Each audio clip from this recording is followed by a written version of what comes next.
हाँ जी, आज 2 क्लासेस हैं आप लोगों की। जिन लोगों का फॉरेक्स हो गया है,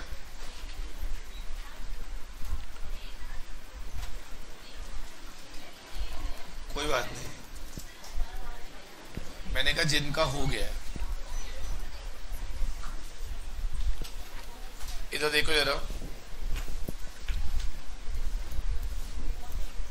प्रोजेक्ट प्लानिंग वाली क्लास लाइव चलेगी। फॉरेक्स की जो क्लास है वो आपकी रिकॉर्डेड चलेगी। प्रोजेक्ट प्लानिंग भी 4 घंटे का है, फॉरेक्स भी 4 घंटे का है।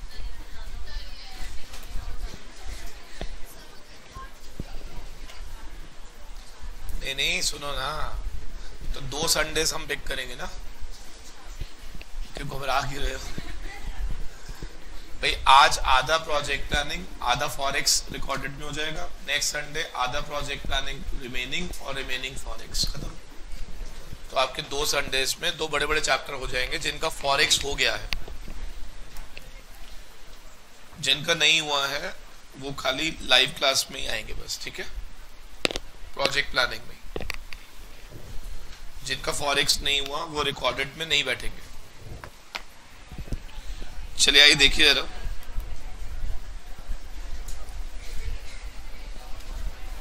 बातें नहीं करनी बच्चे।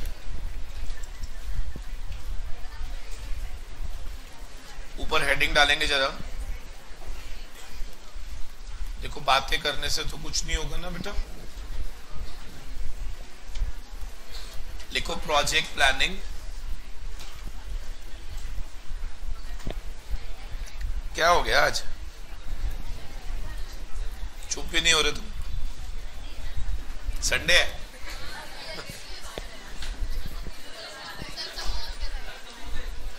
लेट हो गए तुम। अरे वो 2.5 घंटे लगते हैं मंगाने में।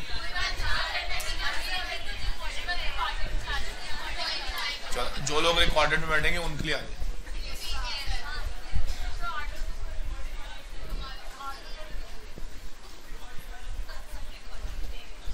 ब्रेड मंगाने, समोसे?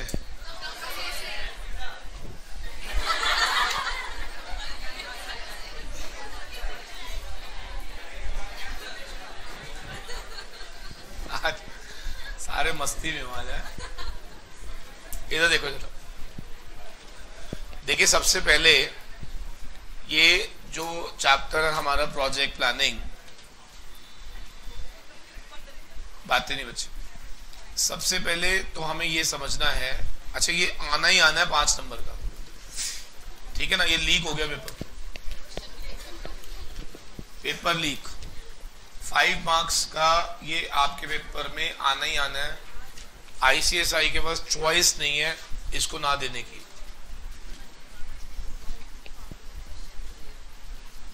ये मिनिमम 5 नंबर है, ठीक है ना? ज्यादा का भी आ सकता है। अब प्लीज बातें नहीं। हाँ, सबसे पहले आपको ये समझना है कि प्रोजेक्ट प्लानिंग का मतलब क्या होता है। What is meaning of project planning? हाँ जी, what do you mean by project planning? फिर एक बार जब मीनिंग समझ आ जाएगा तो फिर हम इसके अंदर वेरी इंपॉर्टेंट पोर्शन पढ़ेंगे, feasibility study of a project. एक प्रोजेक्ट से रिलेटेड फिजिबिलिटी स्टडी। फिर इसके अंदर सबसे मोस्ट चैलेंजिंग जो रहेगा वो होता है tools for financial feasibilities and tools for economic feasibility. ये बहुत इंपॉर्टेंट है, काफी बार आ चुका पेपर में।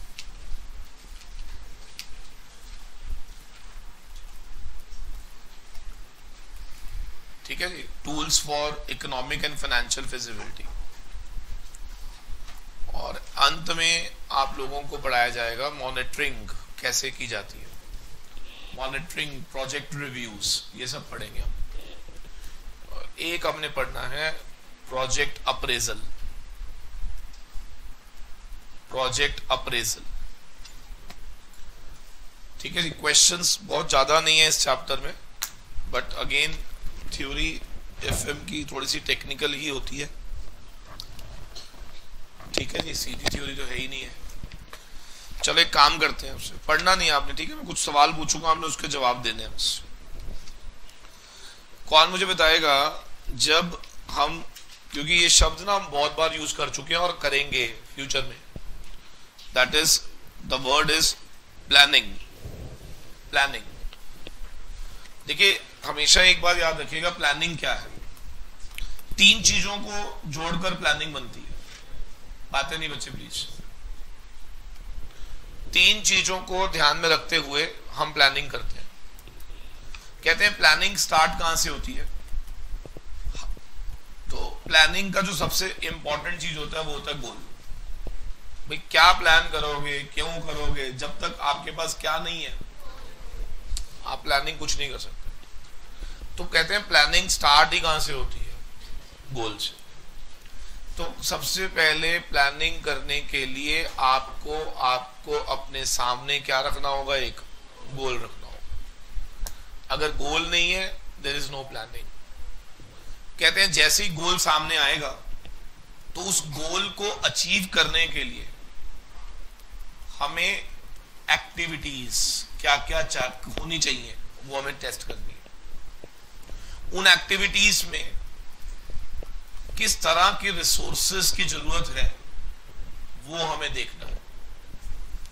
और अंत में इस पूरे प्लान को इंप्लीमेंटेशन प्रॉपर करने के लिए हमें टाइम टू टाइम क्या उसके अंदर रिव्यूज करने हैं, मॉनिटरिंग्स करनी है। इसको बोलते हैं एंटायर प्रोसेस को दिस इज प्लानिंग। मैं एग्जांपल देता हूं क्या मतलब है। एक छोटा सा एग्जांपल लेते हैं, अपने घर से उठाते हैं इसको, वहीं से आपको समझ आ जाएगा कि what is actually all about planning. जैसे मैंने कहा हमारे घर में मैरिज है, तो अगर घर में मैरिज है तो we need to plan it. हमें उसको क्या करना होता है? प्लान करना। तो प्लानिंग कैसे करते हैं कौन बताएगा? अब घर में मैरिज है, प्लानिंग करनी है। सर सबसे पहले प्लानिंग करने के लिए गोल सामने है कि हमें मैरिज करनी है और हमारा इंटेंशन है कि हम लोग मैक्सिमम टू मैक्सिमम 10 लाख रुपए के अंदर शादी कंप्लीट करेंगे। ये हमारा ऑब्जेक्ट है। तो हमने एक कंस्ट्रेंट डाल दिया अपने आगे कि हमारा गोल है कि इस शादी में 10 लाख के अंदर अच्छी से अच्छी शादी, but with in 10 lakh rupees, right? तो अब इसके लिए हम लोग क्या करते हैं? इन चीज को पाने के लिए हम देखते हैं क्या क्या एक्टिविटीज होनी चाहिए, क्या क्या एक्टिविटीज होनी चाहिए उस गोल को पाने के लिए। तो एक्टिविटीज में हम डिसाइड करते हैं कि शादी के लिए कौन कौन से फंक्शंस होंगे, उन फंक्शंस के अंदर कितनी कितनी गैदरिंग होगी, वो फंक्शंस कहाँ किए जाएंगे, जहां पे भी किए जाएंगे क्या वो रिसोर्सेज अवेलेबल है या नहीं, अगर पार्क में करना है तो पार्क अवेलेबल है या नहीं, बैंक्वेट में करना है तो बैंक्वेट अवेलेबल है या नहीं। अकॉर्डिंगली क्या हमने उनको सारी एक्टिविटीज को ध्यान में रखते हुए क्या रिसोर्सेज चेक करने होंगे। इन सभी चीजों को हम पेन डाउन करते हैं। पेन डाउन कैसे करते हैं? We take the commitments from the people those who are responsible for all the activities. For example हम पहले लिस्ट ऑफ एक्टिविटी बनाएंगे। भाई शादी करने के लिए एक्टिविटीज क्या क्या होती है? भाई कार्ड की प्रिंटिंग है, कार्ड का डिस्ट्रीब्यूशन है, शॉपिंग है, कपड़ों की शॉपिंग है, गोल्ड की शॉपिंग है। क्या पहले आप एक्टिविटीज तो लिखो कहीं पे? जब तक आपको मालूम ही नहीं करना क्या क्या है, definitely you are not able to attain your objective. तो कहते हैं ऑब्जेक्टिव पाने के लिए first you need to pen down your all activities which are necessary to attain your end product. क्या सबको क्लियर है? ये 2 चीजें, ये जो हम काम कर रहे हैं ये क्या कर रहे हैं हम? प्लान ही तो हो रही है। प्लानिंग समझ ना, दिस इज कॉल्ड प्लानिंग। क्या क्या होना चाहिए, कैसे कैसे होना चाहिए, कितना रिसोर्सेज चाहिए, किस किस को बुलाना है, किसकी कितनी रिस्पॉन्सिबिलिटी होनी चाहिए, तेरी जिम्मेवारी क्या है, तुम्हारी जिम्मेवारी क्या है, तुम्हारी जिम्मेवारी क्या है, तुम्हारे में से किसी एक को ड्यूटी मिल जाती है, तू प्लेटों पे खड़ा रहेगा भाई 1500 रुपए प्लेट है। कहीं ऐसे ना हो कि प्लेट जो है बीच बीच में से कोई जबरदस्ती ऐसे ही निकाल के ले जाए, तो किसी एक की ड्यूटी लगा देते हैं, बेटा तुम कहाँ खड़े रहोगे? प्लेटों के पास। तो आपने नोटिस किया होगा कि घर के एक व्यक्ति की जो रिस्पॉन्सिबिलिटी होती है वो क्या होती है, प्लेटों के पास खड़ा रहता है। और जैसे ही वो देखता है कि कोई छोटा सा बच्चा छोटा सा पास्ता लेने के लिए इतनी बड़ी प्लेट उठा रहा है, तो हम उसको नो, वहीं पे छोटी मिल रही है, वहां जाके ले ले। करते नहीं करते? तो ये प्लानिंग का पार्ट है। सर अगर हमने प्लानिंग ना करी हो और हमने किसी बंदे को वहां पे नहीं रखा हो, तो क्या डेफिनेटली क्या इस तरह से वेस्टेज बढ़ जाएगी? तो क्या हम अपनी प्लानिंग के अंदर क्या इन सब चीजों को भी एक्टिविटीज में डालते होंगे? Yes please. और लास्ट में वेरी इंपॉर्टेंट इज मॉनिटरिंग। कहते हैं कोई भी प्लानिंग यूजलेस है अगर हम उसकी प्रॉपर क्या नहीं कर रहे हैं, मॉनिटरिंग। अब यहां पे मॉनिटरिंग का क्या मतलब होता है? देखिए प्लान तो हम रोज बनाते हैं शायद, लेकिन वो प्लान का कोई रोल ही नहीं है अगर उसके ऊपर कोई कंट्रोल ना हो तो।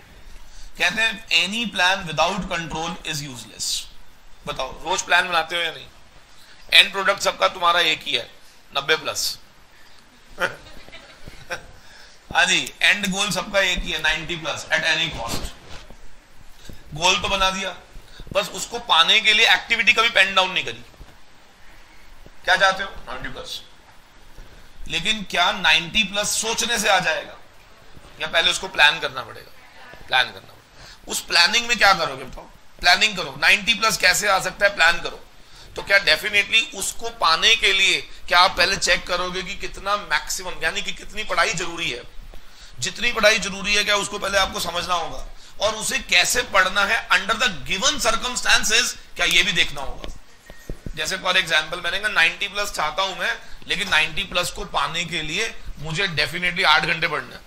अब 8 घंटे मेरे पास इन सिचुएशंस में जो कि इस समय चल रही हैं, सारा दिन आप यहीं पड़े रहते हो, 8 घंटे निकलेंगे कैसे? क्या ये भी एक क्वेश्चन मार्क है। क्या वो 8 घंटे निकालने के लिए भी क्या हमें कुछ प्लान करना पड़ेगा? बिना प्लान तो नहीं निकलेगा। देखो हर बात, एक बात मैं बता दूं कि आप में और रैंक होल्डर में फर्क नहीं होता। एक फेल होने वाले में और एक पास होने वाले में फर्क नहीं होता। क्या फर्क है बताओ? पास होने वाला कौन है जी? जिसके नंबर कितने आए हैं? अगर मान लो एक ग्रुप का पेपर था 151, फेल होने वाले के 149, 2 नंबर का फर्क है, लेकिन एक आदमी आगे खड़ा एक पीछे खड़ा। बोलो तो वो 2 नंबर क्या थे? 2 नंबर ही डिफरेंस क्रिएट कर गए। तो ये 2 नंबर की वजह सिर्फ एक छोटी सी डिफरेंस थी, वो क्या? प्लान। शायद हमारा प्लानिंग प्रॉपर नहीं था, या प्लानिंग प्रॉपर था बट एग्जीक्यूशन नहीं था। शायद एग्जीक्यूशन ठीक था बट मॉनिटरिंग कंट्रोल नहीं थी। तो क्या इनमें से किसी भी एक वजह पे अगर फ्लॉ आ जाए तो क्या डेफिनेटली क्या हमारा एंड ऑब्जेक्टिव हमसे दूर चला जाता है? Yes please. तो कहते हैं लाइफ में 2 चीजें हमेशा याद रखो। लाइफ में कोई भी प्लान बनाने से पहले, कोई भी एक्टिविटी को करने से पहले क्या पहले एंड गोल लेकर आओ।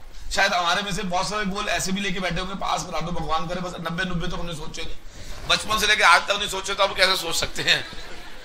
पहले भी लटकते पुटकते पास हुए, बस इस बार भी हो जाए, भगवान निकाले, बस बाकी CS आगे लग जाए, बाकी तो हम दुनिया जीत लेंगे। है कि नहीं?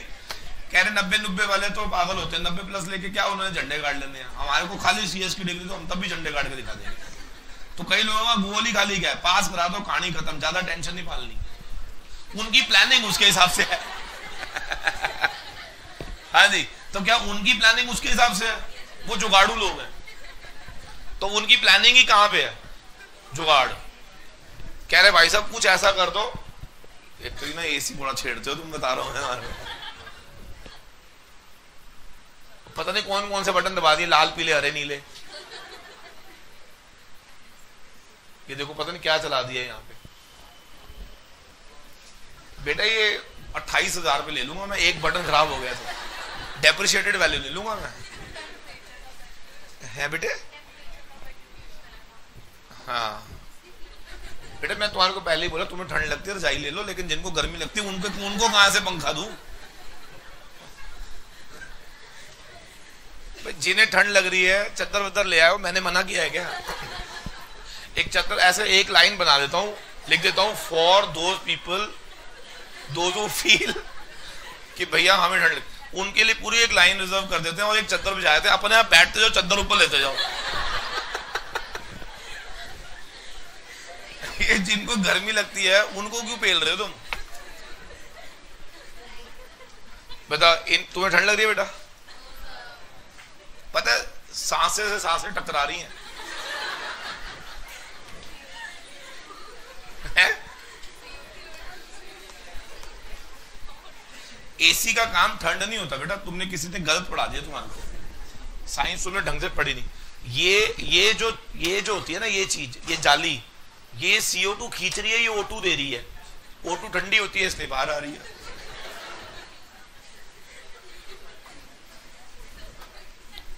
अब मत छेड़ना तुम मेरे को, मैं बता दे, मैंने पैसे ले लेने तेरे से। हाँ जी प्लीज ध्यान से देखेंगे जरा। क्रक्स ऑफ द स्टोरी, 3 काम बेटा देखो रटना पड़ जाएगा, मैं बता रहा हूं। अगर ये मजे मजे में हंसी हंसी में समझ जाओगे तो समझ जाओगे, नहीं तो रटना पड़ जाएगा। पहले बता रहा हूं, प्लानिंग में 3 काम होते हैं। बताओ पहला काम क्या? पहले गोल फिक्स करो, activities to attain the goals. उन एक्टिविटीज के लिए रिसोर्सेज, कमिटमेंट्स क्या होनी चाहिए वो लिखो, और वो रिसोर्सेज कहां से अरेंज होंगे वो लिखो। फिर उसके बाद कुछ ऐसा सिचुएशन बनाओ कि जो भी आप प्लान कर रहे हो या जो एक्टिविटीज आप कर रहे हो, क्या उनका एग्जीक्यूशन प्रॉपर है या नहीं, क्या उसके लिए मॉनिटरिंग स्कोप होना चाहिए। जो व्यक्ति ये काम कर रहा है डेफिनेटली वो क्या कर रहा है? प्लानिंग कर रहा है। वो क्या कर रहा है? तो this is called planning. Planning इसी को बोलते हैं। क्या समझ आ रही है? नहीं? आइए देखते हैं। सबसे पहले पेज नंबर निकालेंगे 53।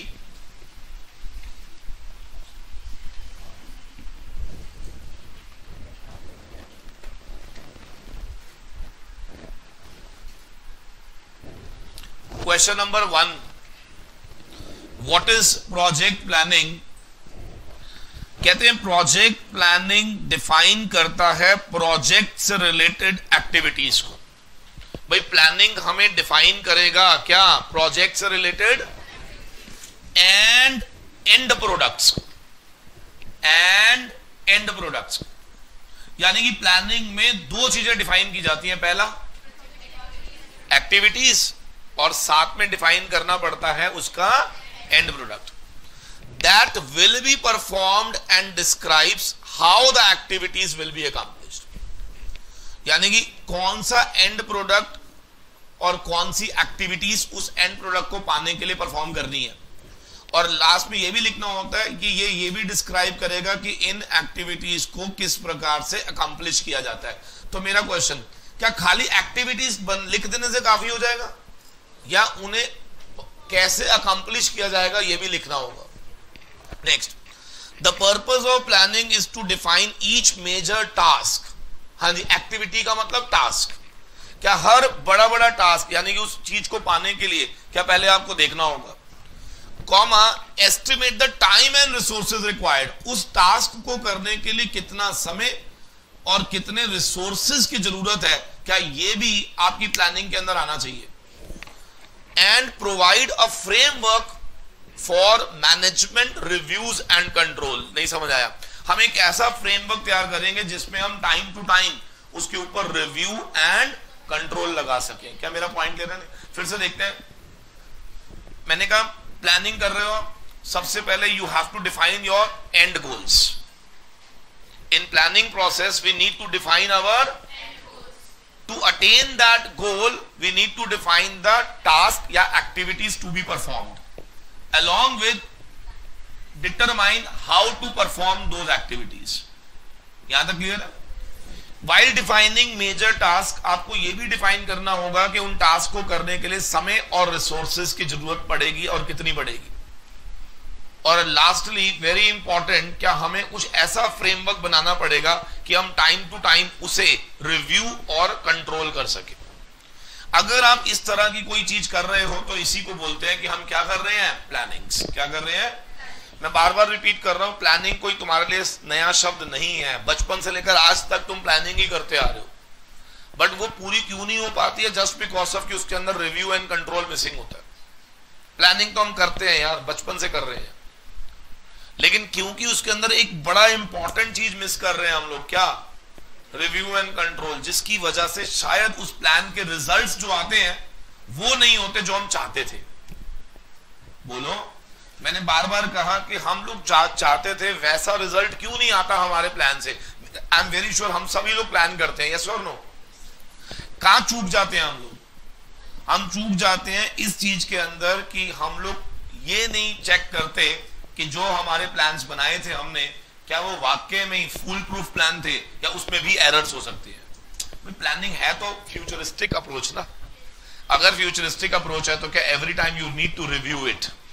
कई बार क्या होता है, जो हम प्लान बनाते हैं वो आज के पॉइंट ऑफ व्यू से तो सही होता है, लेकिन क्या विद चेंज इन सर्कमस्टेंस क्या शायद वो बदल सकता है? बोलो, मेरा पॉइंट समझ? एक मिस्टर एक्स है, हमारे जानकार है मिस्टर एक्स, इसलिए तुम्हें क्या करना जान के, तो उनका ना एक ही प्लान था। मैं उनके साथ, मतलब कह लो कि वो मेरे क्लासमेट हुआ करते थे, तो फील्ड्स अलग हो गए हमारे। तो वो ना जब मेरा क्लासमेट था तब से एक लाइन बोलता था, कह रहा है यार मेरे को ना जिंदगी में कुछ ऐसा करना है कि मेरी ना इनकम जो है ना मैं फिक्स्ड कर दूं, 40 साल तक आते आते कुछ ऐसा करूं कि मेरे पास जो है ना एवरेजली 2-3 लाख रुपए आए, चाहे मैं काम करूं या ना करूं पर मंथ। तो ये उसने टारगेट तब ले लिया था जब हम कॉलेज में थे, ठीक है जी। जब उसने काम करना शुरू करा तो उसने क्या करा पता है? पटेल नगर के अंदर जितने भी 4th फ्लोर बनते थे, क्योंकि 4th फ्लोर इलीगल टाइप में आ जाता है और सस्ता मिलता था, 12 लाख 13 लाख 14 लाख में मिल जाता है। तो what he used to do कि किसी भी बिल्डिंग में जैसे 4था फ्लोर बनता है ना, वो बुकिंग करा देता है, 13-14 लाख की इन्वेस्टमेंट करता है और 18,000 रुपए का रेंट आता है। तो ऐसे करते करते करते करते उसने 8 साल के अंदर पटेल नगर के अंदर 10 फ्लोर, 4th फ्लोर, यानी कि जितने भी 4th फ्लोर मेरे को दिखते हैं उसी का ही होता है, ऐसे करके उसने 10 फ्लोर ले ली। एवरेजली 18 से 20,000, 18,000 17,000 उसको रेंट आता है। तो करीब करीब 1,70,000 पर मंथ तक तो वो पहुंच गया, ठीक है। अभी क्या हुआ, एक 4th फ्लोर की बुकिंग आ रही थी, तो मेरे को किसी ने कहा कि अरुण सर आप ले लो। मैंने कहा मैं नहीं लूंगा, मेरे पास एक बंदा है वो लेता ही 4th है। मैंने उसको कॉल करी, मैंने कहा वो आ रहा, वो एक और आया, तू 2 के करीब आ रहा है। कह रहा भाई अब तो मैं बेच रहा हूं। मैंने कहा ये क्या हुआ? कह रहा भाई साहब 4th फ्लोर ना टूटने वाले हैं। कह रहा गवर्नमेंट की न्यूज आई है भाई 4th फ्लोर अब टूटने वाले हैं, अब नहीं खरीदूंगा भाई और मैं बेचूंगा। तो मेरा क्वेश्चन, क्या विद चेंज इन सर्कमस्टेंसेस क्या उसने अपना इमीडिएटली प्लान बदला? प्लान तो उसका यही था, अगर ऐसी सिचुएशन ना आती डेफिनेटली वो खरीदता रहता। कब तक? जब तक वो 2+ पे नहीं आ जाता। लेकिन जैसे ही उसको ये पता चला कि गवर्नमेंट ने कुछ इस तरह का अब एक्शन लेने वाली है कि 4th फ्लोर जो कि इलीगल है उनको अब हम अलाउ नहीं करेंगे, उसको अब हम क्या करेंगे, तोड़ देंगे जितने बने हुए हैं इलीगल कंस्ट्रक्शन से। तो मेरा क्वेश्चन, क्या उसने अपना प्लान चेंज कर लिया?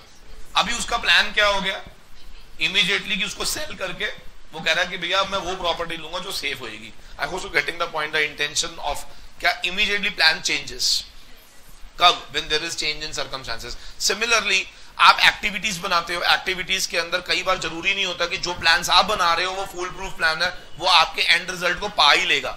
तो क्या अगर पता चल जाए बीच में क्या कि मेरे plans are not sufficient to attain my end object, क्या we need to change it? क्या हमें रिव्यू एंड कंट्रोल लगा देना चाहिए?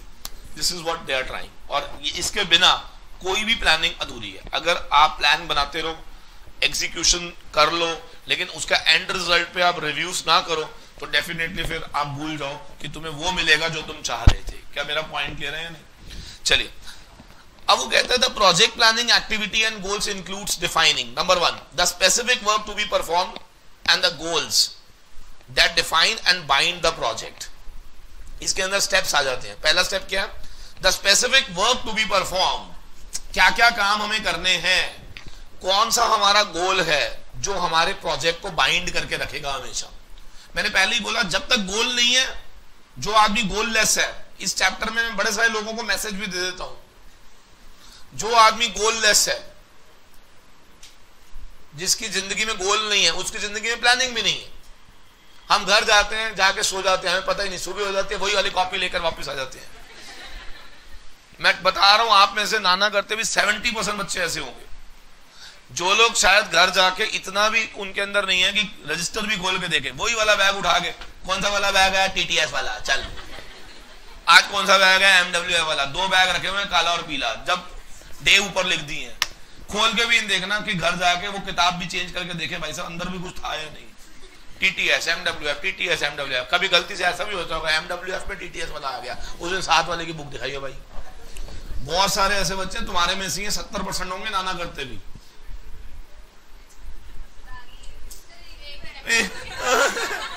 तो तुम 30 में आ रही हो लेकिन तुम किताबें चेंज करती हो।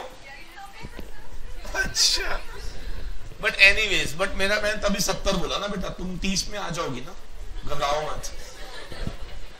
सो माय पॉइंट इज, क्या हमें प्लानिंग करते समय, मैं फिर रिपीट करूंगा, क्या हमें स्पेसिफिक टास्क जो करने हैं और जो गोल्स हैं जो उस प्रोजेक्ट को बाइंड करेगा, क्या वो क्लियर होना चाहिए। सेकंड नंबर कहता है estimate to be documented for planning. जो तुम एस्टिमेट करते हो उसकी डॉक्यूमेंटिंग होनी चाहिए। डॉक्यूमेंटिंग समझते हैं क्या? डॉक्यूमेंटिंग नोट डाउन करो, हर चीज को पेन डाउन करो, हर चीज को आप लिखो। Tracking and controlling the project, commitments that are planned, documented and agreed to by the affected groups। देखो क्या लिखा है, मैंने पहले ही बोला सिर्फ प्लान बनाने से काम नहीं होगा, क्या हमें लोगों की कमिटमेंट्स लेनी होंगी, और जिन लोगों से जो आप कमिटमेंट्स लोगे क्या उसे भी आप डॉक्यूमेंट करोगे। Project alternatives, assumption and constraint, her project के अंदर हमेशा याद रखना प्लान बी तैयार होना चाहिए। What is plan B? कि अगर whatever I am thinking if it does not works then what next समझ आ रही है? तो वो कह रहे हैं कि प्रोजेक्ट का alternative should always be there with you. What are the constraint and assumptions of the project, वो भी आपके पास पता होनी चाहिए। अगर ये सारी चीजें आपको मालूम है, that means you are planning for a project. अगर इनमें से कोई भी चीज आप मिस कर जाते हो तो definitely it will not be called as project planning. समझ आ गया नहीं? सो फटाफट से मुझे बताओ, प्रोजेक्ट प्लानिंग के लिए, मैं फिर रिपीट करूंगा, प्रोजेक्ट प्लानिंग के लिए सबसे पहले एंड रिजल्ट चाहिए, एक्टिविटीज और टास्क। एक बात मैं आपको बता दूं कि आपको वर्ड बाय वर्ड थोड़ा रटना है, मेरे सिर्फ शब्द भी सुन लोगे ना तो आप एक अच्छा खासा पैराग्राफ बना दोगे। पहले तो हमारे को क्या चाहिए? एंड रिजल्ट, और उस एंड रिजल्ट को पाने के लिए एक्टिविटीज, उन एक्टिविटीज के अंदर रिसोर्सेज एंड टाइम, और एक ऐसा फ्रेमवर्क कि हम जो भी एक्टिविटीज कर रहे थे क्या उन्हें रिव्यू एंड कंट्रोल। क्या ये एक चार्ट बन गया हमारा? पहला पॉइंट क्लियर है? Yes please. क्या इन सभी में डेफिनेटली आपने कुछ एस्टिमेशंस लिए होंगे, क्या उन्हें डॉक्यूमेंट करोगे? क्या कुछ लोगों की जिम्मेवारी लगाई होगी तो डेफिनेटली उनकी कमिटमेंट्स को, जो भी उन्होंने अग्री करा, क्या उसे भी डॉक्यूमेंट करोगे? बोलो, मेरा पॉइंट समझ आ रहा है नहीं? और लास्ट में वो क्या कह रहा है कि हमें every time should be ready for project alternative, assumptions and constraints. इन सब के बिना डेफिनेटली हम लोग काम नहीं कर पाएंगे। मैं आपको छोटा सा एग्जांपल देता हूं, प्रोजेक्ट ऑल्टरनेटिव्स क्या होते हैं। कई बार क्या होता है, हम लोगों ने अपना घर में फंक्शन था तो हमने गार्डन बुक कराया, लेकिन क्योंकि बारिश का हमेशा थ्रेट रहता है तो क्या हमेशा जो भी आदमी इस तरह से प्लान करता है तो क्या वो एक ऑल्टरनेटिव असम्पशन लेके चलता है? तो आप वहीं पे जाके बैंक्वेट वाले से पूछ लेते हो क्या कि in case of rain what is the alternative provision, तो फिर वो आपको बताता है कि हम लोग कवरिंग कर देंगे या आपको शेल्टरिंग कर देंगे। और अगर वो चीज नहीं अवेलेबल है तो फिर डेफिनेटली हम यहाँ पर शायद रुक जाते हैं कि नहीं, फिर हम यहाँ पर बुकिंग नहीं कराएंगे। क्या मेरा पॉइंट क्लियर है? So these are the things which you have to keep in mind while you are planning for anything. तो मैंने तो कहा planning is not only for project, planning is for everything. कोई भी चीज के लिए we need to do plans. क्या समझ आ रही है? चलो अब आगे आ जाओ बच्चे, स्टेप्स क्या है? जो मैंने ऊपर पढ़ा वही सारे स्टेप्स बन जाते हैं। जरा नीचे पढ़ेंगे, जरा क्वेश्चन नंबर 2 क्या लिखता है? What are the steps in the project planning process. Sir हमारे प्रोजेक्ट प्लानिंग में प्रोसेस, जब हम प्रोजेक्ट प्लानिंग करते हैं तो क्या क्या स्टेप्स हम फॉलो करते हैं? तो स्टेप्स का मतलब मैं बताया तो क्या है, हमें ना डिफाइन करना होता है हर चीज को। एंड रिजल्ट को डिफाइन करो, एक्टिविटीज को डिफाइन करो, जिन जिन लोगों की जिम्मेवारी है उसको डिफाइन करो। यानी कि कोई भी चीज ऐसी ना हो जो लास्ट मोमेंट पे नॉट डिफाइंड हो। एग्जाम्पल, मैंने कहा घर में शादी है, वरमाला कौन लेकर आएगा डिफाइन ही नहीं करा, लड़का लड़की दोनों एक दूसरे की शक्ल देख रहे, भैया वरमाला का है, बोला भाई किसको बोला था? इसका मतलब अगर कोई चीज ऐसी रह जाती है जिसको आपने डिफाइन, तो क्या डेफिनेटली वो प्रॉब्लम क्रिएट करेगी। तो जब हम बोलते हैं स्टेप्स, क्या बोलते हैं? तो स्टेप्स का मतलब ही क्या होता है? You need to define everything. हर चीज डिफाइन करो। आप डिफाइन करने का मतलब समझ रहे हो? You have to tell me कि क्या क्या आप चाहते हो, कौन करेगा, कैसे अकम्प्लिश होगा, कौन सी एक्टिविटी की हिरार्की बनाओ। हिरार्की क्या होती है भाई, 5 एक्टिविटीज है, पहले कौन सी, देन कौन सी, देन कौन सी एक्टिविटी किस पे डिपेंडेंट होएगी। क्या ये सारी चीजें आपको डिफाइन करनी पड़ेंगी? बोलो। जैसे मैं बार बार आपको जानबूझ के ना सिंप्लीफाइड एग्जांपल देता हूं ताकि आपका सोचने का लेवल वहां तक चला जाए, तब आप प्रोजेक्ट के बारे में सोच पाओगे।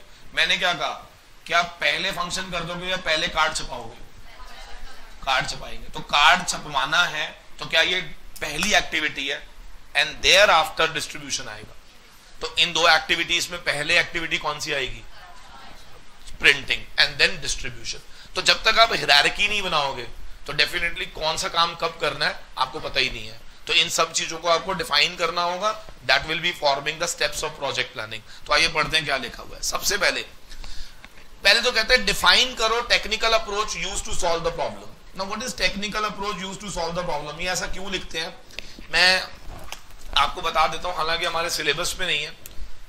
एक ना when I was in CA final, तो हमारे में ना एक कोर्स होता था ऑपरेशनल रिसर्च, OR बोलते थे उसको। 100 मार्क्स का पेपर होता था, OR, ऑपरेशनल रिसर्च होता था। इस OR में ना हमें सिखाया जाता था कि how to solve a technical problem, कैसे सॉल्व की जाती है, एक टेक्निकल प्रॉब्लम कैसे सॉल्व की जाती है। इसके लिए ना एक चैप्टर होता था लीनियर प्रोग्रामिंग, जो शायद आपने पढ़ा होगा अगर किसी ने ढंग से मैथ्स थोड़ा लेवल तक पढ़ा है तो। 10वीं 12वीं तक पढ़ा तो पता नहीं मुझे। लीनियर प्रोग्रामिंग सुना है आपने कभी? एक होता था सर्ट सुनो, सर्ट, लीनियर प्रोग्रामिंग, सिमुलेशन, सेंसिटिविटीज, इन सबको हम बोलते हैं, हाँ जी, सिमुलेशंस, सेंसिटिविटीज। ये सारी टेक्निक्स होती हैं किसी भी प्रॉब्लम को सॉल्व करने के लिए। इसका मतलब अगर मुझे एक प्रॉब्लम दी गई, याद रखना हम प्रोजेक्ट को एक प्रॉब्लम बोलते हैं। प्रोजेक्ट को क्या बोलते हैं? तो एक प्रॉब्लम है मेरे सामने जिसको मुझे सॉर्ट आउट करना है कि मैं इस प्रॉब्लम को किस तरीके से दूर करूंगा। तो उसके लिए we have to follow the number of activities, और उन एक्टिविटीज को करने के लिए कुछ टेक्निकल अप्रोचेस होती हैं। ठीक है, linear programming is there, CERT is there, simulation is there. तो वो सारी की सारी टेक्निकल अप्रोच आपको पहले पेन डाउन करनी होती है। तो ये आपको लर्न करनी पड़ेगी लाइन, बिकॉज ऑपरेशनल रिसर्च आपका सिलेबस नहीं है। तो प्लीज ध्यान से पढ़ेंगे। पहला क्या है? Define the technical approach used to solve the problem. Technical approach which is used to solve the problem, किस तरह से वो प्रॉब्लम को आप सॉल्व करेंगे, इसका टेक्निकल अप्रोच क्या होगा। Next, define the sequence of task to be performed. ये आपको समझ आता होगा। उस चीज को पाने के लिए कौन कौन सा टास्क आपको करना पड़ेगा, and identify all deliverables associated with the projects. Deliverables क्या होते हैं? सर कोई भी प्रोजेक्ट जब आप करने जा रहे हो तो डेफिनेटली उस प्रोजेक्ट का एंड रिजल्ट क्या होगा, डिलीवरी क्या होगी, इन सबको भी आपको डिफाइन करना होगा। Define dependency relationship between task. ये मैंने बताया, टास्क डिफाइन कर दिए, क्या उनकी डिपेंडेंसी बतानी पड़ेगी। डिपेंडेंसी का मतलब क्या होता है? टास्क 1 के बाद टास्क 2 ही होगा, because task 2 is dependent on task 1। तो task 2 can not be prior to task 1। तो क्या ये डिपेंडेंसी रिलेशनशिप्स हो गए? भैया ये काम करना है, लेकिन याद रखना इसके बाद ही ये काम होएगा। Next, estimate the resources which are required to perform each task. Resources तो यू अंडरस्टैंड ना, रिसोर्सेज क्या होते हैं? What are resources?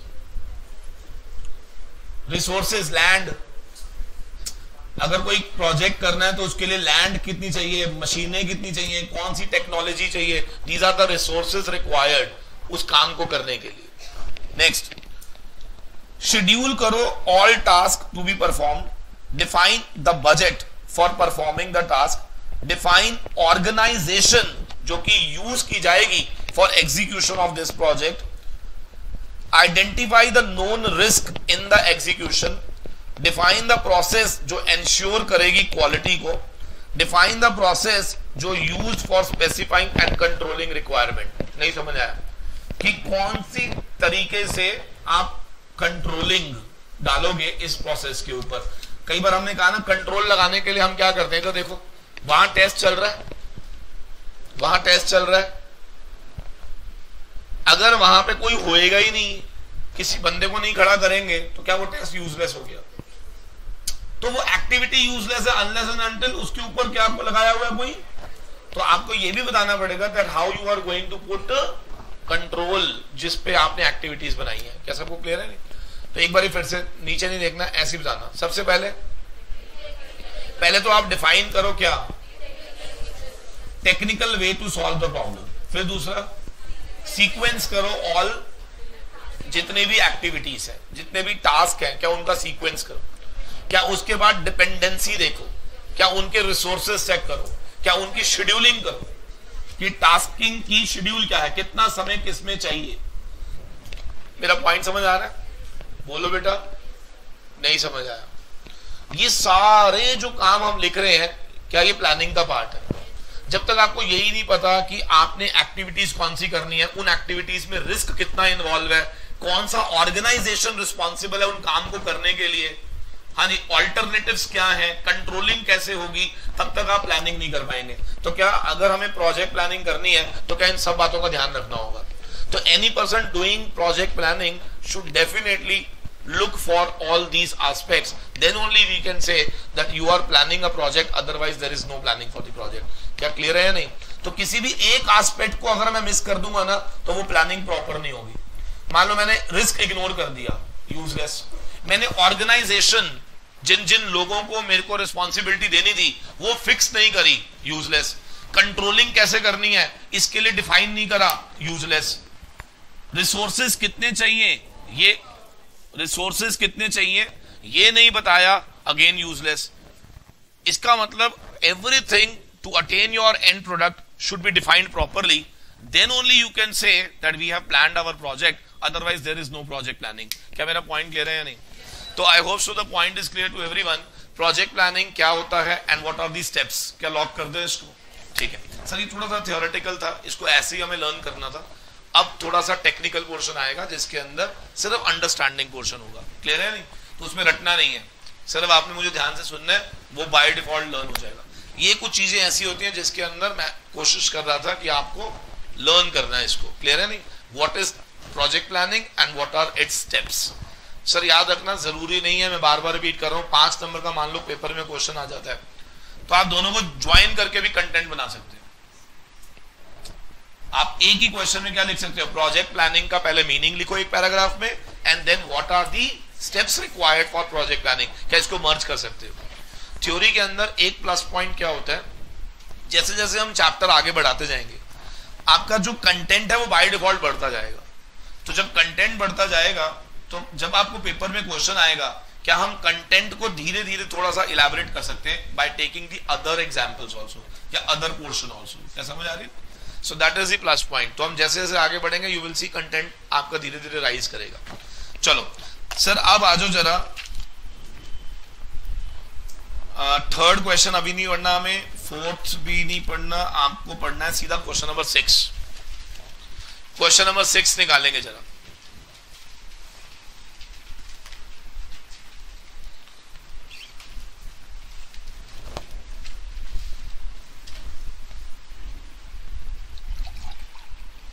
Sir question number 6 की जरा हेडिंग पढ़ना, क्या लिखा?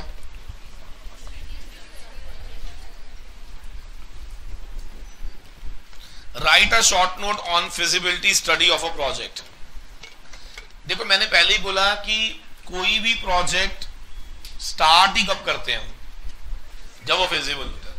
अच्छा एक बात है यार, क्वेश्चन मेरा जरा ध्यान से सुनिएगा। कोई भी आदमी स्टार्ट ऐसे करेगा कि मुझे ये पाना है और उसके लिए ये एक्टिविटीज फॉलो करनी है, या पहले देखना होगा कि जिस प्रोजेक्ट की हम बात कर रहे हैं वो फिजिबल भी है या अगर वो प्रोजेक्ट ही फिजिबल नहीं है तो फिर काहे की प्लानिंग, छोड़ो। नहीं समझ आया? तो प्री रिक्विसाइट कंडीशन क्या है? What is pre requisite for any project? Feasibility study. अगर मान लो उसकी फिजिबिलिटी अलाउ नहीं कर रही तो फिर काहे की प्लानिंग करोगे? क्या मेरा पॉइंट समझ आ रहा है? तो इसका मतलब कोई भी व्यक्ति, क्या नाम है बेटा इसका, बैटरी, हाँ जी, कोई भी पर्सन किसी भी प्रोजेक्ट को स्टार्ट करने से पहले, प्लान करने से पहले, इसकी बैटरी लिखना, तो उसको स्टार्ट करने से पहले, उसको इम्प्लीमेंट करने से पहले क्या बाय डिफॉल्ट हमें उसकी फिजिबिलिटी टेस्ट करनी है? सर शायद हमने कैपिटल बस्टिंग में फिजिबिलिटी टेस्ट का नाम सुना भी था, किसी को याद हो तो बताना कौन कौन सी?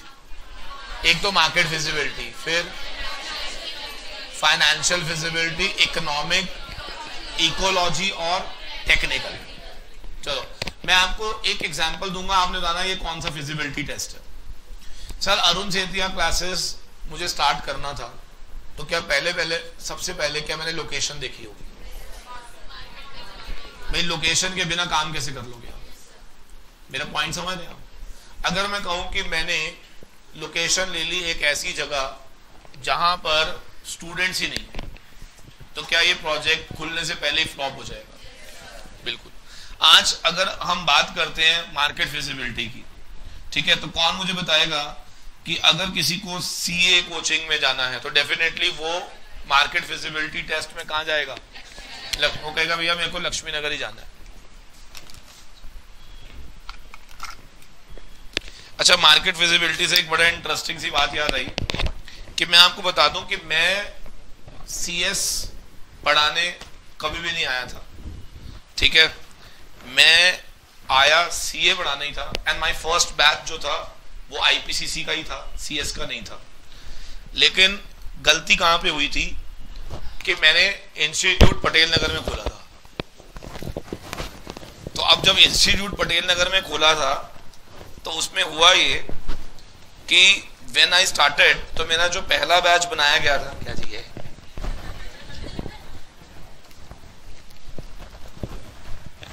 जो फर्स्ट बैच मैंने बनाया था वो मेरा सीपीटी का बैच था। 18 स्टूडेंट्स का बैच था, 100% रिजल्ट आया, 18 के 18 क्वालिफाइड हुए, पास हुए सीपीटी में। तो वो 18 के 18 स्टूडेंट्स बाय डिफॉल्ट मेरे पास एफएम कॉस्ट पढ़ने आ गए P2 के अंदर।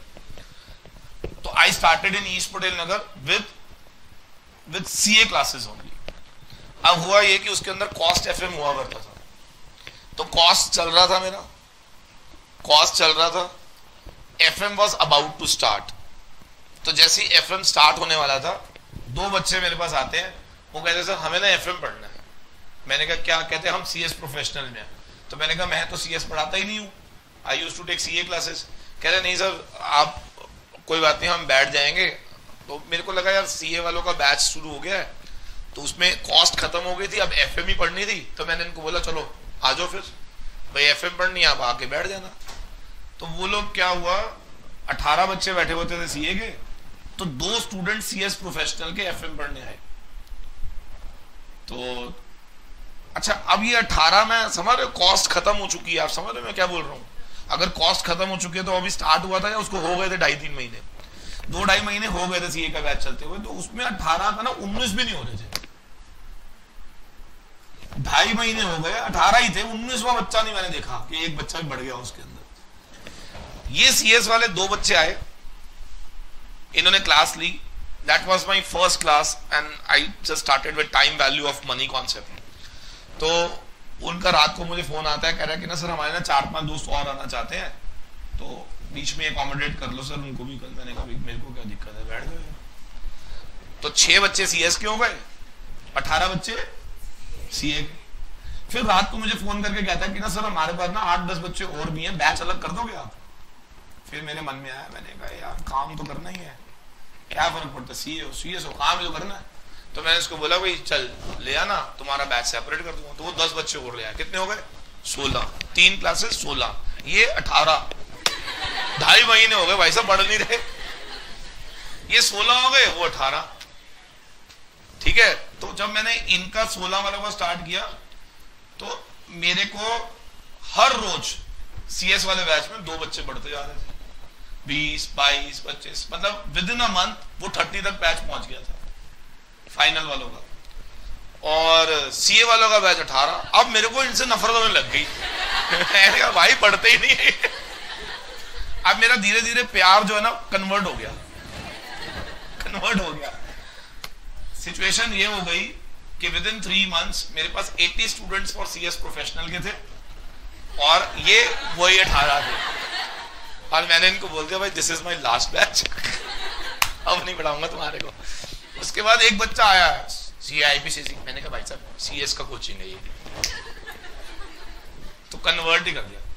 काम करना था, पैसे की जरूरत थी उन दिनों में, खर्चे पूरे नहीं होते थे, तो सोचा भाई पढ़ाना ही है, कुछ भी पढ़ा लो, ये पैसे की जरूरत।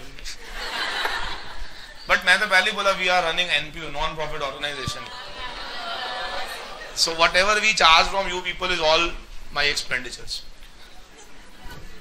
मैं बता रहा हूँ किस्त बड़ी मुश्किल से जाती है भाई साहब, गाड़ी की किस्त 9,500 की किस्त जाती है महीने की, मेरे को पता है कैसे इकट्ठे करता हूँ। ये तो भला हो मेरी बीवी का, मेरी बीवी is very rich, very rich. उसकी अपनी इनकम जो है, मेरी साल की इनकम उसकी 1 महीने की इनकम बराबर है। She is running school, I am running big institute, but I am at no profit, no loss, sometime at loss also. But वो मैं कहते चिंता मत कर, मैं हूं ना। अब देखो जरा ध्यान से, कहां चले गए, कहां गलती हुई बताओ मुझसे? Market visibility test. तो मार्केट विजिबिलिटी टेस्ट अगर किया होता तो क्या ये मुझे इंस्टीट्यूट अगर CA का ही चलाना था तो मुझे कहां खोलना चाहिए था? तो मेरे से क्या गलती हुई कि मैंने मार्केट विजिबिलिटी टेस्ट नहीं करी, ये देखा कि घर के पास, लालच यही था घर के पास खोलना है, तो घर के पास खोल लिया, तो हुआ ये कि मार्केट ही बदल गई। समझ आया या नहीं? So this is called market visibility. तो कौन मुझे बताएगा कोई भी काम करने से पहले क्या मार्केट विजिबिलिटी टेस्ट करो? और मार्केट विजिबिलिटी टेस्ट में आपको क्या क्या देखना, ध्यान से देखो। एंड प्रोडक्ट, उसकी डिमांड, उसकी सप्लाई, उसका इंपोर्ट थ्रेट, उसका, ये सारी चीजें स्टडी करने के बाद फाइनल डिसीजन लेना होगा कि हमें ये प्रोजेक्ट करना है या नहीं करना। This is market visibility. क्या समझ आ गया? फिर आता है टेक्निकल विजिबिलिटी। सेकंड नंबर में कौन आता है? टेक्निकल विजिबिलिटी में हम लोग क्या करते हैं, ध्यान से सुनना, हमने बहुत छोटे तरीके से मैंने आपको पढ़ाया था, अब इसको थोड़ा इलैबोरेटेड पढ़ते हैं। टेक्निकल विजिबिलिटी क्या होती है, ध्यान से सुनो। अरुण सेठी क्लासेस रन करना है तो डेफिनेटली मुझे देखना होगा कि अगर मुझे पढ़ाने के लिए प्रोजेक्टर्स चाहिए तो क्या ये प्रोजेक्टर्स जहां पे मैं खड़ा हूं वहां इंस्टॉल्ड हो पाएंगे या नहीं। एसीज चाहिए, क्या वो एसी फिट हो पाएंगे या नहीं। मैं अपने लेवल पे बात कर रहा हूं। लेकिन अगर हम बात करें एक बड़े लेवल पे तो क्या पानी, बिजली, कम ऑन, क्या ये भी कहीं ना कहीं technical aspects of the projects होती होंगी? बोलो। तो इसका मतलब कोई भी प्रोजेक्ट इंप्लीमेंट करने से पहले हमें देखना होगा क्या जिस जगह में हम उसको इंप्लीमेंट करने जा रहे हैं क्या टेक्नोलॉजी उसको वहां पे सपोर्ट कर पाएगी या नहीं कर पाएगी। क्लियर है नहीं? फॉर एग्जांपल मैंने कहा पानी कितना चाहिए, आपने कहा पानी जितना चाहिए वो अवेलेबल नहीं है, तो मैंने कहा कोई बात नहीं, क्या अवेलेबल कराया जा सकता है या नहीं? अगर यस तो फिर उसकी कॉस्टिंग क्या आएगी। क्या ये सारे फैक्टर्स कहीं ना कहीं टेक्निकल एस्पेक्ट्स को चेक करते हैं। किसको टेस्ट करते हैं? क्लियर है नहीं? तो जैसे मैंने कहा एक आदमी कह रहा है जी मैं ना उड़ने वाली कार बनाऊंगा, तेरा एंड प्रोडक्ट तो तैयार है बट टेक्निकली वो फिजिबल नहीं है इंडिया में। क्या मेरा पॉइंट समझ आ रहा है या नहीं? बोलो। हम नीचे लाल बत्तियां लगी है तब भिड़ जाते हैं, ऊपर तो भिड़ते ही रहेंगे। नहीं समझा?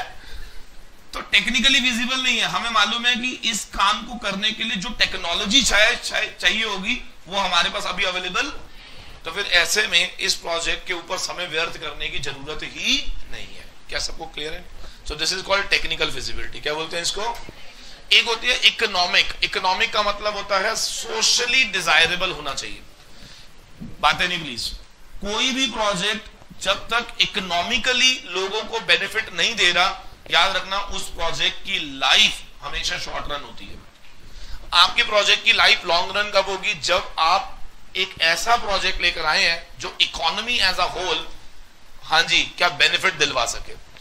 Yes please. तो मैंने पहले ही बोला कि अगर जैसे मेट्रो बन रही थी, आपको मालूम है मेट्रो को इकोनॉमिक विजिबिलिटी जब की गई तो क्या ये खरी उतर गई होगी? क्यों? मेट्रो के अंदर देखा गया कि ये कितने लोगों को बेनिफिट पहुंचा सकती है। जब ये चीज देखी गई कि कितने लोगों को बेनिफिट पहुंचा सकती है, क्या कुछ दिन का कष्ट लोगों ने सफर कर लिया। और आज की डेट में अगर तुम्हें कहीं दिख जाए कि मेट्रो कनेक्ट हो रही है, जितना मर्जी परेशानी हो रही हो, जितनी मर्जी धूल मिट्टी उड़ रही हो, जितना मर्जी कंजस्टेड लेन्स हो जाए, फिर भी लोग उसको अप्रिशिएट करते हैं। भाई बिकॉज दे नो कि सोसाइटी के लिए इसका यहां से निकलना डेफिनेटली फ्यूचर में बेनिफिट ही देगा। भाई हमने देखा मेट्रो सिमट के रह गई पटरी के ऊपर, और जहां जहां उन्होंने बनाई डेफिनेटली उसमें उन्होंने ग्रीनरी भी कर दी, नहीं तो यही पटरियां जो थी ये उजड़ी हुई थी, यहां पे कोई भी आके कुछ भी कर रहा था, लेकिन अब और बेटर हो गया। तो पॉइंट समझ आ रहा है मेरा क्या? तो इसका मतलब क्या, ये इकोनॉमिकली डिजायरेबल हो गया, और जब कोई चीज इकोनॉमिकली डिजायरेबल हो जाती है तो क्या उसको जनता का सपोर्ट मिल जाता है, तो क्या उसकी life by default long term हो जाती है। Yes please. एक होता है इकोलॉजी बैलेंसेस, मैंने बताया था इसका। इकोलॉजी मतलब क्या होता है? Environmental balances. तो अगर तुम्हारा प्रोजेक्ट ऐसा है जो इकोलॉजी डिस्टर्बेंसेस क्रिएट करेगा, तो याद रखना उसका शायद गवर्नमेंट से लाइसेंसिंग ना हो पाए। तो क्या अगर आपको प्रोजेक्ट का गवर्नमेंट अप्रूवल लेना है, तो क्या वो इकोलॉजी डिस्टर्बेंस क्रिएट करेगा या बैलेंस क्रिएट करेगा? तो अगर वो इकोलॉजी में बैलेंस लाने में हेल्प करेगा तो डेफिनेटली क्या इसकी इजी लाइसेंसिंग हो जाएगी। लेकिन अगर आपके वजह से अगर इकोलॉजी बैलेंस डिस्टर्ब हो रहा है, तो डेफिनेटली गवर्नमेंट आपको इस चीज के लिए अनुमति या लाइसेंस प्रोवाइड नहीं करेगी। ये सारी चीजें क्यों इंपॉर्टेंट है मैं आपको बताता हूं। देखो आज की डेट में हम ये सब क्यों करते हैं? वैसे तो अगर मैं अपनी बात करूं एज अ प्राइवेट प्रमोटर, मेरे लिए तो खाली फाइनेंशियल विजिबिलिटी और मार्केट विजिबिलिटी काफी है। इकोलॉजी इकोनॉमिक मैंने क्या करनी है? बोलो, आदमी तो यही सोचता है ना, आदमी तो यही सोचता है भैया पहले अपने बारे में तो सोच ले, इकोलॉजी इकोनॉमिक तो बात की बात है। बोलो, बैलेंस रहना चाहिए। फिर कई बार आदमी थोड़ा सा और ज्यादा अंदर से सोचता है मेरी वजह से बैलेंस आना है। शायद हम लोगों की सोच यही है, शायद इसीलिए कुछ समझ नहीं आना क्या हो रहा है।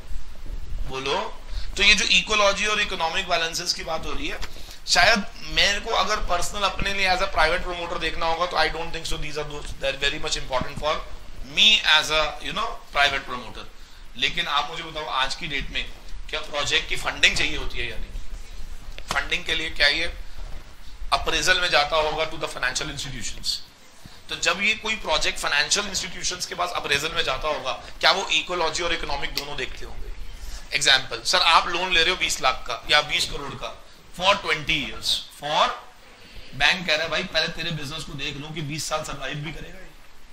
अगर तेरा बिजनेस ही ऐसा है जो इकोनॉमिक यानी कि इकोनॉमी के लिए कोई बेनिफिट, तो भैया इस पे कभी भी गाज गिर जाएगी। तो क्या ऐसे इंस्टीट्यूशंस यानी ऐसे बिजनेस को या ऐसे प्रोजेक्ट को फाइनेंशियल इंस्टीट्यूशंस इतनी आसानी से लोन भी प्रोवाइड?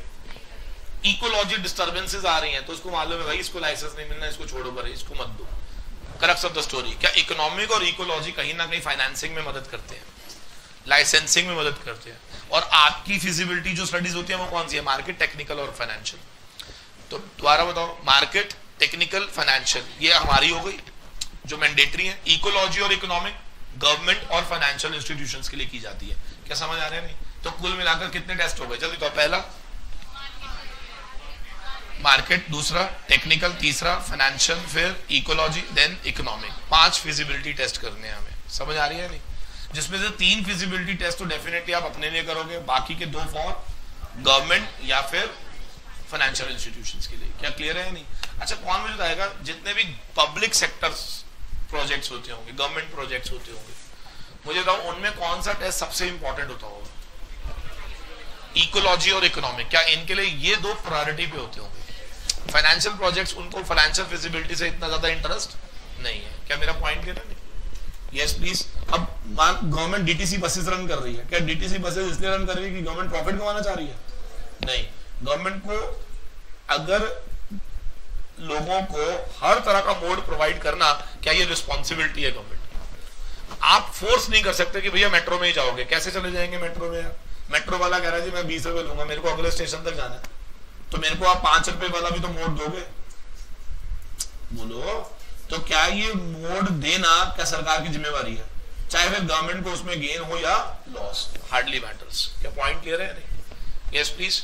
तो इसी तरह से बहुत सारी चीजें ऐसी हैं जो गवर्नमेंट इसलिए नहीं करती क्योंकि उसको प्रॉफिट कमाना है, जस्ट बिकॉज ऑफ ये उनकी रिस्पॉन्सिबिलिटी है to provide these types of things to the आम जनता।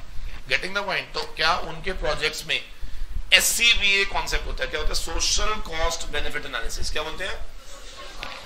सर आज हम फ्लाईओवर बना रही है गवर्नमेंट, क्यों बना रही है भाई? गवर्नमेंट का फ्लाईओवर बनाने का ऑब्जेक्ट प्रॉफिट या social cost? Social cost benefit analysis. क्या समझ आ रही है? तो सोसाइटी के पॉइंट ऑफ व्यू से सरकार के प्रोजेक्ट होते हैं। प्राइवेट प्रमोटर 3 पे ध्यान देते हैं, कौन कौन से? मार्केट, टेक्निकल और फाइनेंशियल, और बाकी 2 भी करने पड़ते हैं, जरूरत है जस्ट बिकॉज ऑफ लाइसेंसिंग और लोन लेने के लिए। लेकिन अगर जिसको लाइसेंस की जरूरत नहीं है, लोन लेने की जरूरत नहीं है, वो इकोलॉजी और इकोनॉमी को भाड़ में जान दो, करता ही नहीं होगा। यस और नो? आप समझ रहे हो? इकोलॉजी और इकोनॉमी कौन से लोग नहीं करते होंगे? जिन्हें लोन चाहिए नहीं और उस काम को करने के लिए लाइसेंस भी, क्या वो 3 में ही समेट देता होगा फिजिबिलिटी? बोलो। लेकिन अगर आप कोई बड़ा प्रोजेक्ट ले रहे हो जिसके अंदर लाइसेंस भी चाहिए, फाइनेंस भी चाहिए, तो क्या आपको ये 5 फिजिबिलिटी टेस्ट देखने पड़ेंगे? बेटा लॉक करो इसको, पक्का। चलो क्वेश्चन नंबर 6 एक बार जरा ध्यान से देखेंगे क्या लिखा है। अच्छा, फाइनेंशियल विजिबिलिटी डिस्कस नहीं हुआ, कौन बताएगा क्या होता होगा? फाइनेंशियल विजिबिलिटी है क्या? क्या लागत लगी, क्या वापस आया, उसमें रिटर्न्स कितनी है, रिटर्न कंपेयर्ड विद कॉस्ट, क्या कॉस्ट से ज्यादा रिटर्न है या नहीं? अगर कॉस्ट से ज्यादा रिटर्न है देन फाइनेंशियल विजिबल, अदरवाइज ये बेकार है। बोलो। हम लोग ना कैपिटल बजटिंग जब पढ़ेंगे ना पूरा, तो उसके अंदर मैं कॉन्सेप्ट पढ़ाऊंगा IRR, ARR, how to calculate returns of a project, how to calculate. तो वो जब हम निकालेंगे तो वो फाइनेंशियल फिजिबिलिटी टेस्ट ही होते हैं। वो सब क्या होते हैं? तो फाइनेंशियल फिजिबिलिटी टेस्ट जब हम करेंगे तो उसमें बड़ी सारी अप्रोचेस यूज होती हैं जो in the chapter of capital budgeting पढ़ाई जाती है, इन द चैप्टर ऑफ। तो मॉर्निंग वाले बैच का तो चल ही रहा है, तो होपफुली आप देखोगे नेक्स्ट क्लास से। अभी जब हम टेक्निक में पहुंचे नहीं है, जब हम वहां पहुंचेंगे तो इसी की उसमें अंदर किस तरह से हम टेक्निक से इस्तेमाल करते हैं। एनीवेज पढ़ो जरा, पहला क्या लिखा है? Right short note on feasibility study of the project. पहले में है मार्केट एनालिसिस। हाँ जी, पहले नंबर पे कौन है बच्चे? हाँ, मार्केट एनालिसिस क्या कहता है? The potential market for the output of the project should B examined thoroughly, demand and supply should be estimated, the import threat should also B anticipated. Clear है जी? इन सभी चीजों को ध्यान में रखेंगे तभी जाके उसका मार्केट एनालिसिस कंप्लीट होगा। नेक्स्ट पढ़ो, studying the feasibility of the project में फाइनेंशियल विजिबिलिटी। हाँ जी, पहले नंबर में कौन है? तो फाइनेंशियल विजिबिलिटी समझ आता है क्या? कितना पैसा चाहिए, वापस क्या आएगा, रिटर्न्स क्या होंगी, कॉस्ट से ज्यादा है या नहीं। हाँ जी, इसके अंदर नाम दे देता हूं, थोड़े से 2-4 नाम दे देता हूं। एक होता है payback, what will be the, how much period it will take कि मुझे मेरा पैसा वापस मिले। एक होता है IRR, प्रोजेक्ट में रिटर्न कितना है, cost of project, net present values. ये सब चीजें क्या है? टेक्निक्स जो हमारी कौन सी टेस्टिंग करती हैं? फाइनेंशियल फिजिबिलिटीज को कौन टेस्ट करती है? तो एक बार रीड करना। It implies that the firm shall be able to bear the cost of whatever resources it will be using. समझ आ रही है क्या कह रहे हैं वो? Firm should be in a position कि वो अपनी कॉस्ट को क्या कर सके? बियर कर सके। Financial visibility of the project requires the consideration of 4 points. पहला, requirement of resources, identification of their sources. क्या दोनों में डिफरेंस समझ आ रहा है? रिसोर्स क्या चाहिए और उसका सोर्स कौन होगा। रिसोर्स क्या चाहिए और उसका सोर्स। एग्जाम्पल, पैसा कितना चाहिए, ये कौन है? रिसोर्स। पैसा कहां से आएगा? सोर्स। 1 करोड़ चाहिए, ये क्या है? रिसोर्स। लोन से आएगा, सोर्स। तो इसका मतलब जब तक आपको रिसोर्सेज और सोर्सेज नहीं पता, फाइनेंशियल फिजिबिलिटी टेस्ट कर ही नहीं सकते आप। तो फाइनेंशियल विजिबिलिटी में यहीं से शुरू करते हैं, कितना चाहिए, कहां से आएगा, कौन कितना चाहिए, कहां से आएगा। Next, cost of sources. अब जहां से भी आएगा उसकी कॉस्ट क्या होगी भाई? जहां से भी आएगा उसकी क्या होगी? एक, अगर आप सारा FM लिंक करो तो सारे चैप्टर बन जाते हैं हमारे। समझ आ रही है? सारे चैप्टर तैयार हो जाते हैं। कॉस्ट ऑफ कैपिटल क्यों पढ़ाता हूं मैं? कॉस्ट डिटरमाइन करने के लिए। इनिशियल आउटफ्लो क्यों पढ़ाता हूं कैपिटल बजटिंग में?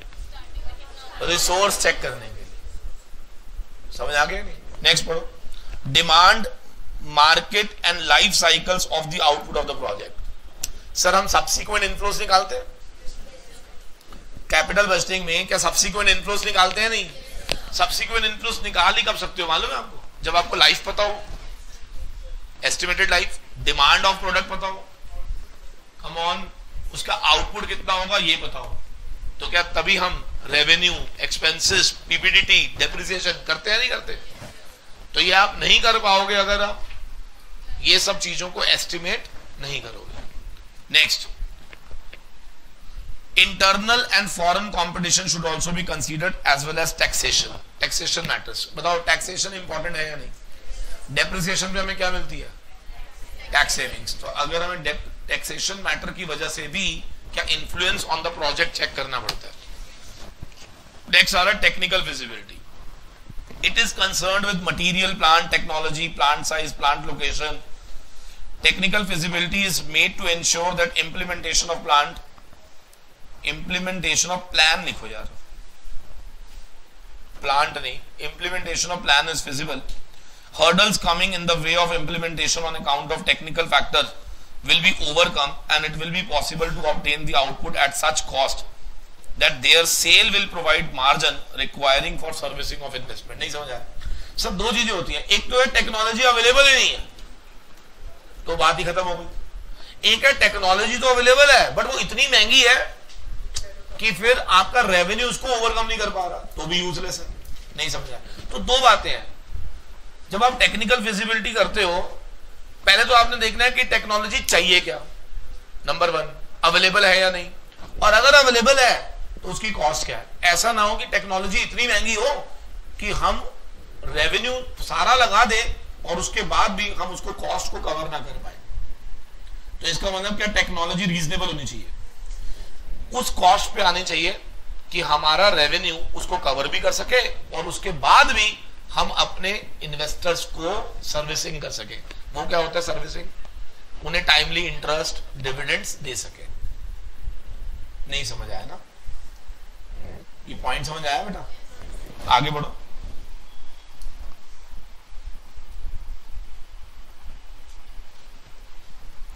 नेक्स्ट आ रहा है इकोनॉमिक फिजिबिलिटी। इकोनॉमिक तो मैंने बता ही दिया है, कौन बताएगा क्या होता है ये? सोसाइटी के लिए चेक करना है। It ensure that implementation of the project will be beneficial to the economy as a whole.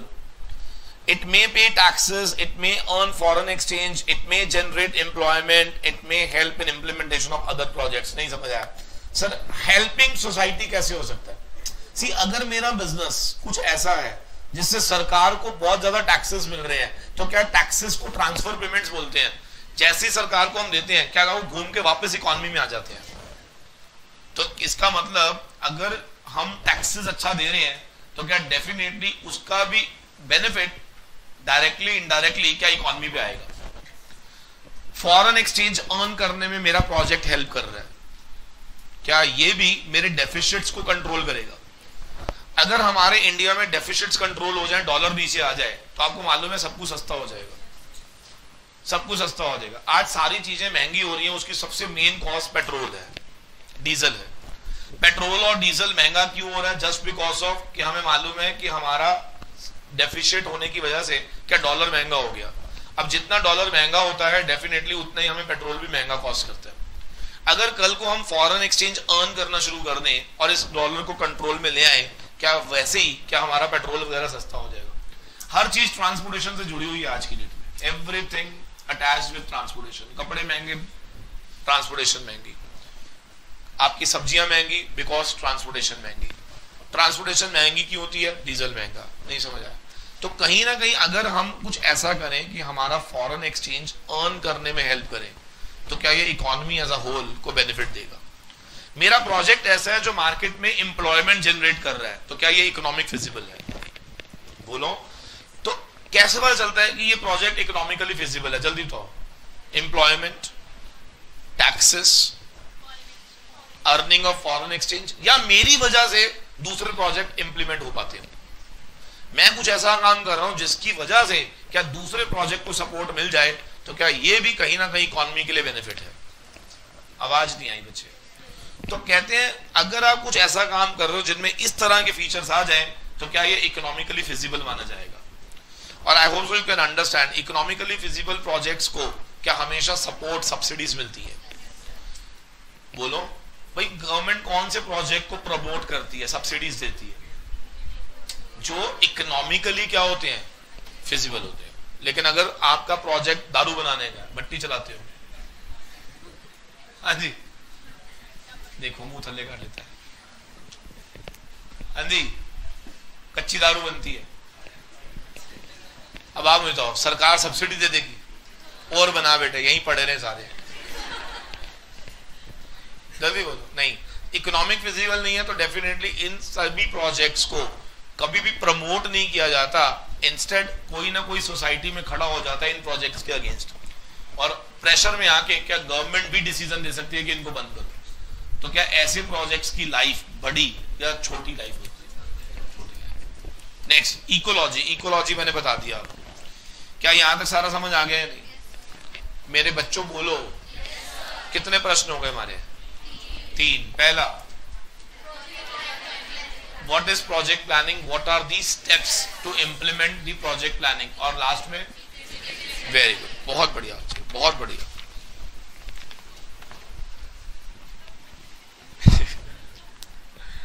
Sir अब हम पढ़ने जा रहे हैं क्वेश्चन नंबर 12 और 13। 12 और 13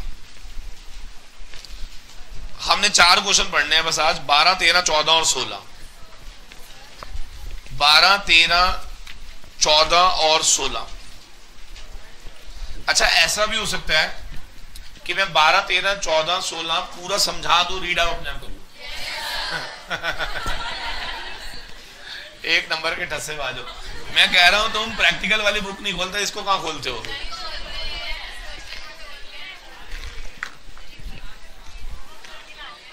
पढ़ते हैं? चलो फिर डिटेल में पढ़ते हैं। Question number 12। देखो, एक चीज मैं आपको बता दूं, आपको थ्योरी पसंद आ रही है, आपको बोरिंग लग रही है, अच्छी है, बुरी है, इसके बिना तुम्हारी गति नहीं है।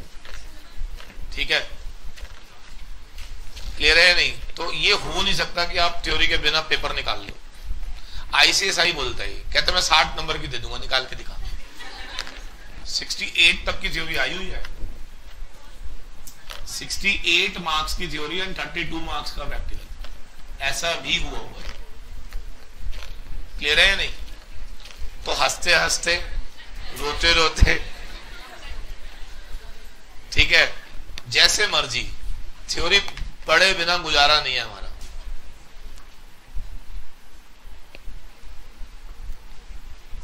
चलिए सामने देखेंगे जरा। और मैं आपको बताऊं, मेरे लिए ना थ्योरी पढ़ाना और तुम्हें बिठाना बहुत चैलेंजिंग होता है, पता है? For me it's very challenging, तुम्हें कन्विंस करना कि अगले हफ्ते फिर आना। सीरियसली मैं आपको बता रहा हूं, शायद हमें लगता होगा, लेकिन आपको बताऊं कि टीचर्स की लाइफ बहुत डिफिकल्ट होती है, वेरी डिफिकल्ट। हम लोगों को खाली पढ़ाना नहीं होता, हमें ये भी कन्विंस करके चलना होता है कि ये तुम लोगों को नेक्स्ट संडे भी आना है। नेक्स्ट संडे तुम तभी आओगे जब तुम्हें आज के संडे का समझ आएगा, नहीं समझ आएगी, और तुम्हें इस बात का एहसास कराना कि तुम अकेले नहीं कर पाओगे। समझ आ रही है कि नहीं? तो ये वेरी वेरी वेरी इंटरेस्टिंग बना के तुम्हें सिखानी पड़ती है, नहीं तो तुम तो पढ़ो ही ना। आपको क्या लगता है, एक लाइन बताने के लिए मैं आधा घंटा कुछ भी बोलता रहता हूं, फिर आता हूं उस लाइन पे? नहीं, तुम्हें नहीं लगता मैं बहुत ज्यादा बोलता हूं?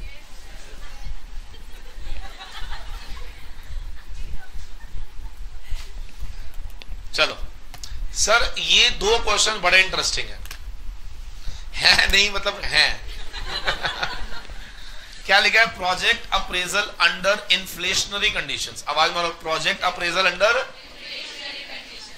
और एक होता था project appraisal under deflationary conditions. एक काम करते हैं, 10 मिनट के लिए ना सिर्फ ये समझते हैं इन्फ्लेशनरी और डिफ्लेशनरी है क्या, अपने आप पैराग्राफ तैयार हो जाएंगे।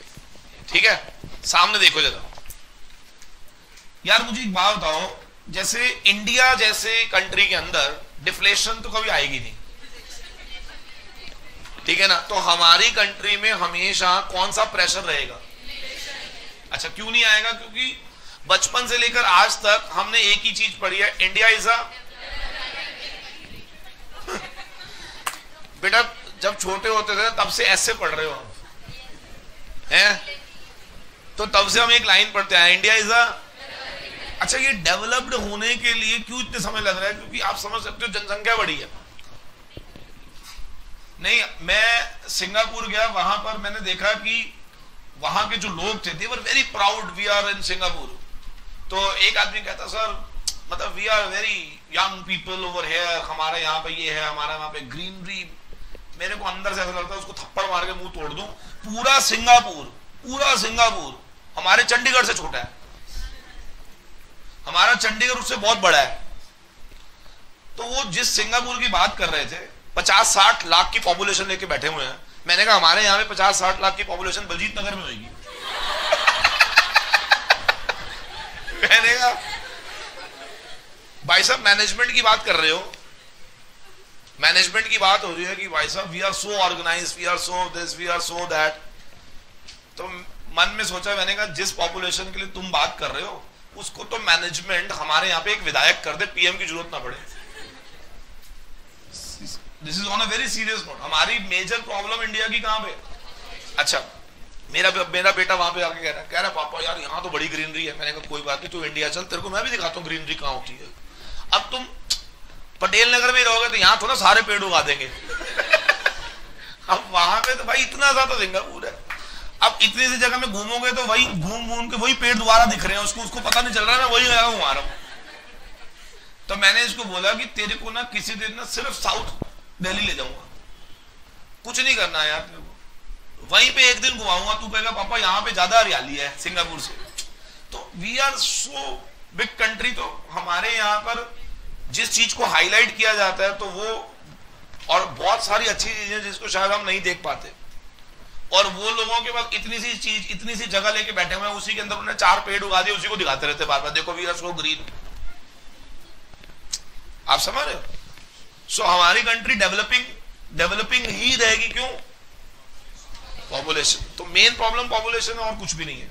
मेरा पॉइंट समझ? अच्छा, किस किस को संभाले? गवर्नमेंट भी कई बार बोलती है चलो यार छोड़ो, अभी इतना बड़ा ब्रिज बनाया, लाइटें तोड़ के ले गए। कह रहे भाई साहब सरिये निकाल के ले गए, इतने खरबों रुपए लगा दिए उस ब्रिज को बनाने में। हाँ जी, ये जो अभी हाईवे बना है, और उसके अंदर अभी थोड़े दिन पहले न्यूज आ रही थी कि भाई साहब लोगों ने लाइटें निकाल ली, कैमरे निकाल लिए, 2.5 करोड़ का सरिया निकाल लिया। गवर्नमेंट भी ऐसे कंट्रीज में अब जब इतने, क्योंकि यहाँ पे वर्सटैलिटी बहुत है, वेरी वर्सटाइल, किस तक पहुंच सकती है गवर्नमेंट, सोचने वाली बात है। नहीं, अब यहाँ पे हमारा सबसे बड़ा फैक्टर ही यही है, इलिटरेसी। नहीं तो वो कहते हैं यार क्या पढ़ाई करने, निकाल एक सरिया बेच, अपना पौवे का काम हो गया। ये कहानी है सारी, और कुछ नहीं है। तो anyways, India is a developing country, right? So क्योंकि India is a developing country, तो डेवलपिंग कंट्री की सबसे मेजर प्रॉब्लम क्या होती है पता है? फॉर डेवलपमेंट, आवाज मारो, फॉर, गवर्नमेंट को इंसेंटिव्स लाने पड़ते हैं, और जहां गवर्नमेंट इंसेंटिव्स लेकर आती है वहीं पर इन्फ्लेशन आ जाती है। क्लियर है? नहीं तो इंडिया जैसी कंट्री में ऑलवेज इन्फ्लेशनरी प्रेशर का रहेगा ही रहेगा। तो अब आप मुझे बता दो, इंडिया में अगर कोई आदमी प्रोजेक्ट प्लान कर रहा है तो क्या वो इन्फ्लेशन को ध्यान में रखते हुए क्या प्रोजेक्ट प्लानिंग करेगा? अब व्हाट इज इन्फ्लेशन को ध्यान में रखते हुए प्रोजेक्ट प्लानिंग करेगा? Now try to understand. आपने एक शब्द सुना होगा, एस्केलेशन। एस्केलेशन समझते हो? जब मैं प्रोजेक्ट प्लानिंग करूंगा तो क्या I will always keep in mind that what ever prices I am considering, क्या उसमें एक एस्केलेशन फैक्टर आना चाहिए? क्या आना चाहिए? क्योंकि हमें मालूम है कि हमारा प्रोजेक्ट 20 साल तक चलेगा, और लेबर कॉस्ट आज 400 रुपए मिल रही है पर डे, सर वो 20 साल तक 400 रुपए पर डे तो नहीं मिलेगी। तो इसका मतलब क्या हमें 400 रुपए पर डे 20 साल के लिए फिक्स कर देनी चाहिए, या विद एस्केलेशन लेनी चाहिए? With escalation. तो इसका मतलब ये हो गया कि अगर हम इन्फ्लेशन प्रेशर को कंसिडरेशन में ना लें, मान लो, तो क्या ऐसे में सारी प्लानिंग खराब हो सकती है?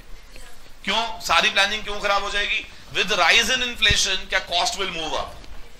Definitely will, cost will, and if we are not putting inflation pressure on that cost, definitely with rise in cost, revenue remaining same, क्या हमारा प्रॉफिट घटता चला जाएगा, और टाइम विल कम कि आपको लग रहा था प्रॉफिट है बट एक्चुअल में क्या आएगा? लॉस। तो फिर वो प्रोजेक्ट प्लानिंग यूजलेस हो जाएगी। एक वेरी इंटरेस्टिंग चीज किसी ने बोली है, ध्यान से सुनना, क्या कहते हैं कि whenever there is an inflationary pressure on in the economy, we should always try to take those projects जिनका payback early होता है। जिनका early payback का मतलब क्या होता है? जिनमें आपको आपका पैसा जल्द से जल्द वापस आ जाए। इससे क्या होगा बताओ? क्या वो वाले प्रोजेक्ट इन्फ्लेशन की चपेट में आएंगे? आएंगे ही नहीं। तो अर्ली पेबैक प्रोजेक्ट्स क्या बोलते हैं? तो early payback projects are always preferable in case under inflationary pressures. क्या सबको क्लियर है? नहीं? Yes please. तो इसका मतलब बस मुझे इतना बता दो, अप्रेजल करते समय अंडर इन्फ्लेशनरी कंडीशन, बस बिना पढ़े बताओ क्या ध्यान में रखना होगा? क्या जितने भी आपको लगता होगा कि इतना प्रोबेबल इन्फ्लेशन पॉसिबल है, क्या उसका भी इंपैक्ट प्राइसेस पे आ जाना चाहिए? बोलो। और कोशिश करनी चाहिए कि हमें कौन से प्रोजेक्ट्स को सपोर्ट करना चाहिए जिनके अंदर आपको जल्द से जल्द आपका पैसा वापस मिल सके। क्लियर है नहीं? तो आइए देखते हैं अब यहां पर ये क्या लिखता है। हाँ जी, वैसे तो मैं आपको बताऊं कि ये सारा लिखने के बाद ना लास्ट में ना 1 2 3 4 दिख रहा होगा आपको। ये गाइडलाइंस है बच्चे। अगर आप ये गाइडलाइंस पढ़ लेते हो तो आपको पूरा समझ आ जाएगा क्या है। तो एक बार फर्स्ट गाइडलाइन पढ़ना, क्या लिखी है? Make provision for delay in project implementation, escalation in project cost as per forecasted, हाँ जी, as per forecasted rates of inflation in the economy, particularly on the heads of cost. Now please try to understand. Make provisions for delay in the project implementation. यानी कि अगर तो implement नहीं हुआ तो फिर कोशिश करो delay ही करो, रुक जाओ जब तक इन्फ्लेशन अंडर कंट्रोल ना आ जाए। तो इंप्लीमेंटेशन को डिले करो, या फिर क्या करो? एस्केलेशन लेकर आओ in project cost as per forecasted rate of inflation in the economy, particularly on all heads of the cost, labour, material, क्या इन सब में एस्केलेशन वैल्यू डाल दो। बोलो। Next, sources of finance should be carefully scrutinised. बस ये क्या होता है? आपको मालूम है जब इन्फ्लेशन इकोनॉमी में आता है तो क्या होता है? कौन मुझे बताएगा? गवर्नमेंट आरबीआई क्या करती है? कोई बताएगा? What RBI does to control the inflation factor? Repo rates बढ़ जाते हैं। अब हम कहो अगर नीचे से रेपो बढ़ता है तो क्या लोन महंगा हो जाता है? भाई लेंडिंग टफ कर देती है आरबीआई। लेंडिंग टफ क्यों कर देती है? क्योंकि आप देखो इन्फ्लेशन क्यों आ रहा है? Because you have purchasing powers, because you have, तो government want to take purchasing power out of you, आपसे बाहर निकालना चाहती है। क्या इसके लिए लोन महंगे हो जाएंगे? तो आप मुझे बताओ, अगर मेरे प्रोजेक्ट में इन्फ्लेशन आता है तो डेफिनेटली क्या लोन महंगे हो जाएंगे? तो जहां से भी पैसा आना था क्या उसे पहले केयरफुली स्क्रूटनाइज करो। क्या उनके साथ कमिटमेंट पहले से ही ले लो। पहले से कैसी कमिटमेंट ले लो कि even if there is inflation you have to give me loan at this particular rate, irrespective कि मार्केट में क्या रेट्स आ रहे हैं। क्या मेरा पॉइंट समझ आ रहा है? तो ये चीजों का आपको ध्यान रखना होगा। तो प्लीज द सेकंड पॉइंट दोबारा पढ़ना। Sources of finance should be carefully scrutinized with the rates of revision, with the reference to revision of the rates of interest. क्या लिखा है? With reference to, हाँ जी, किसके रेफरेंस में? With reference to revision. Revision किस में होगी? Rate of interest to be made by the lender and revision which could be followed in the interest bearing securities. All these factors will push up the cost of financial resources for the corporate units. क्या समझ आ गया? नहीं? तो दो बातें पहले तो ध्यान रखनी है। पहले तो कोशिश करो इंप्लीमेंटेशन को डिले कर सकते हो तो कर दो, नहीं कर सकते तो फिर आपको विद प्रोबेबल इन्फ्लेशन रेट क्या एस्केलेशन लेकर आना पड़ेगा ऑल हेड्स ऑफ कॉस्ट पे। दूसरा, जितने भी हमारे सोर्सेज ऑफ फाइनेंस है क्या उन्हें स्क्रूटनाइज करो with reference to revision in the rate of interest, with reference to revision in the, क्योंकि जनरली क्या होता है जब इन्फ्लेशन आती है तो these cost will move up. Next, profitability and cash flow projection as made in the project report requires revision. मैंने पहले ही बोला था बच्चे, इधर देखो, मैंने पहले ही बोला जितने लोग आजकल पढ़ रहे हैं क्या हम फॉर्मेशन पढ़ रहे हैं? फॉर्मेशन में हम इनफ्लोज आउटफ्लोज पढ़ते हैं। अच्छा, जो इनफ्लोज आउटफ्लोज पढ़ते हैं हम, वो कहता है कि अगर हमें लग रहा है कि इन्फ्लेशन प्रेशर आने वाला है तो क्या वो जो इनफ्लोज आउटफ्लोज आपने निकाले थे क्या उन्हें भी रिवाइज करो अकॉर्डिंग टू इन्फ्लेशन फैक्टर, उन्हें भी रिवाइज करो अकॉर्डिंग टू इन्फ्लेशन फैक्टर। ठीक है। और लास्ट में कहता है कि in inflationary times early payback project should be prepared. ये समझ आ रहा है? Early payback project should be prepared मतलब वो प्रोजेक्ट लो जिनकी लाइफ छोटी हो, जिसमें जल्द से जल्द तुम्हें तुम्हारा पैसा वापस मिल जाए, तो क्या अर्ली पेबैक प्रोजेक्ट बेटर होता है? Because project with long payback are subjected to inflationary pressure and cash flow generated by the project will bear high risk. समझ आ रही है? जितना प्रोजेक्ट लॉन्ग टर्म होगा, क्या उसमें इन्फ्लेशन प्रेशर के चांसेस हमेशा ज्यादा ही रहेंगे? आवाज नहीं आ रही बच्चे? तो क्या project appraisal under inflationary condition में क्या गाइडलाइंस फॉलो करनी चाहिए? समझ आया? 4 छोटी छोटी गाइडलाइंस है। पहला बताओ क्या? डिले कर दो अगर पॉसिबल है तो, नहीं होता तो एस्केलेशन लेकर, ठीक है, 2 काम हो गए। तीसरा, सोर्सेज ऑफ फाइनेंस को स्क्रूटनाइज करो with reference to revision in the rates. बोलो। तीसरा, अर्ली पेबैक चूज करो। जेस्टेशन पीरियड जितना कम होगा, आपका जो इन्फ्लेशन है वो आपको टच नहीं करेगा। एंड वेरी इंपॉर्टेंट, क्या जितने भी कैश फ्लोज आपने स्टडी करे थे प्रोजेक्ट रिपोर्ट में, क्या उन्हें रिवाइज करो। These are the guidelines to be followed at the time when we have inflation pressures.